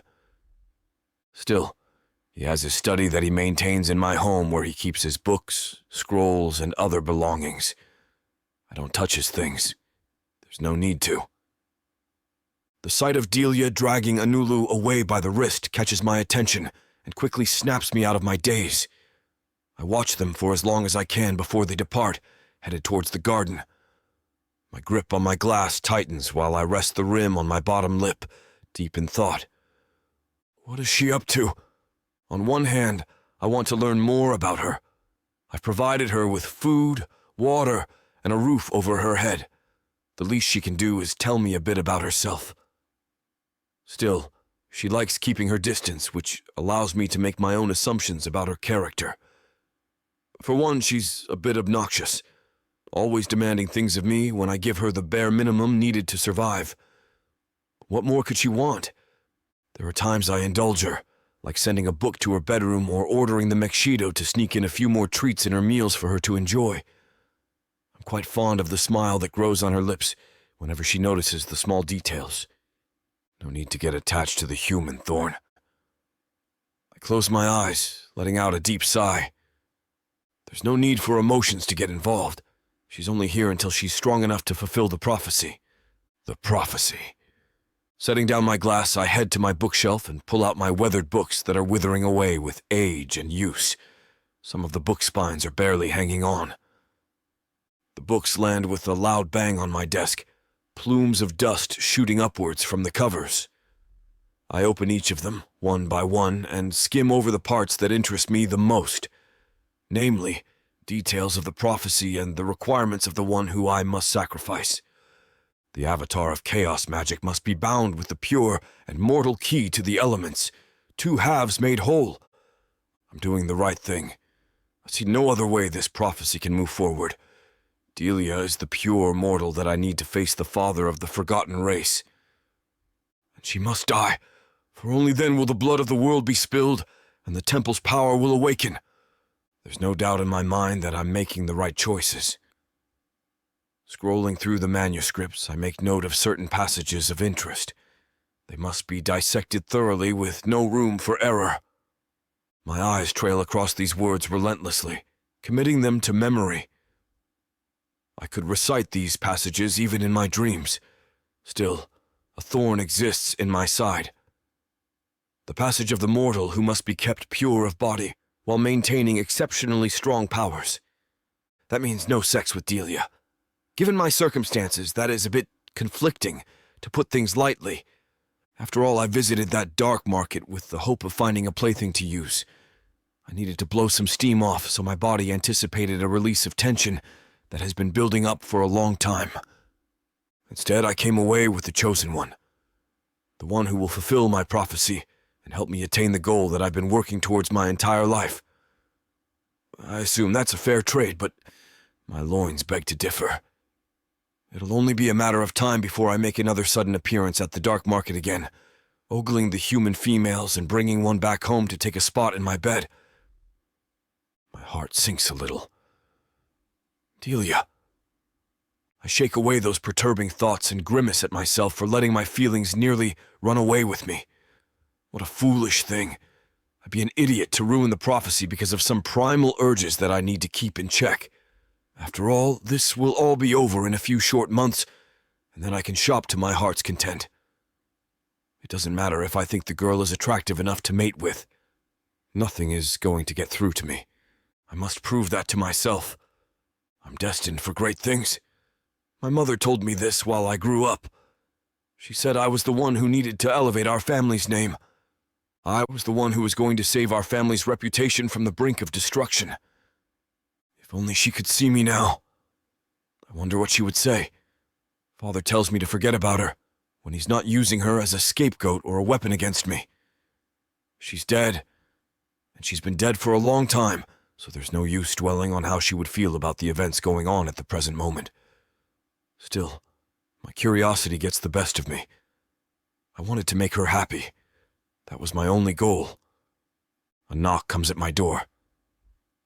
I straighten up in my seat just in time to see Usher pushing through the door, carrying a tray of refreshments and appetizers. I'm too consumed by my work to realize that I have not had a meal since yesterday. Good day to you, Usher says, setting down the tray and bowing low. Would you like some water and delicacies? Set them on my desk. How have you been feeling? Usher places the tray on my desk and starts moving the pitcher toward my half-empty cup. Then he starts organizing the appetizers across the edge of my desk.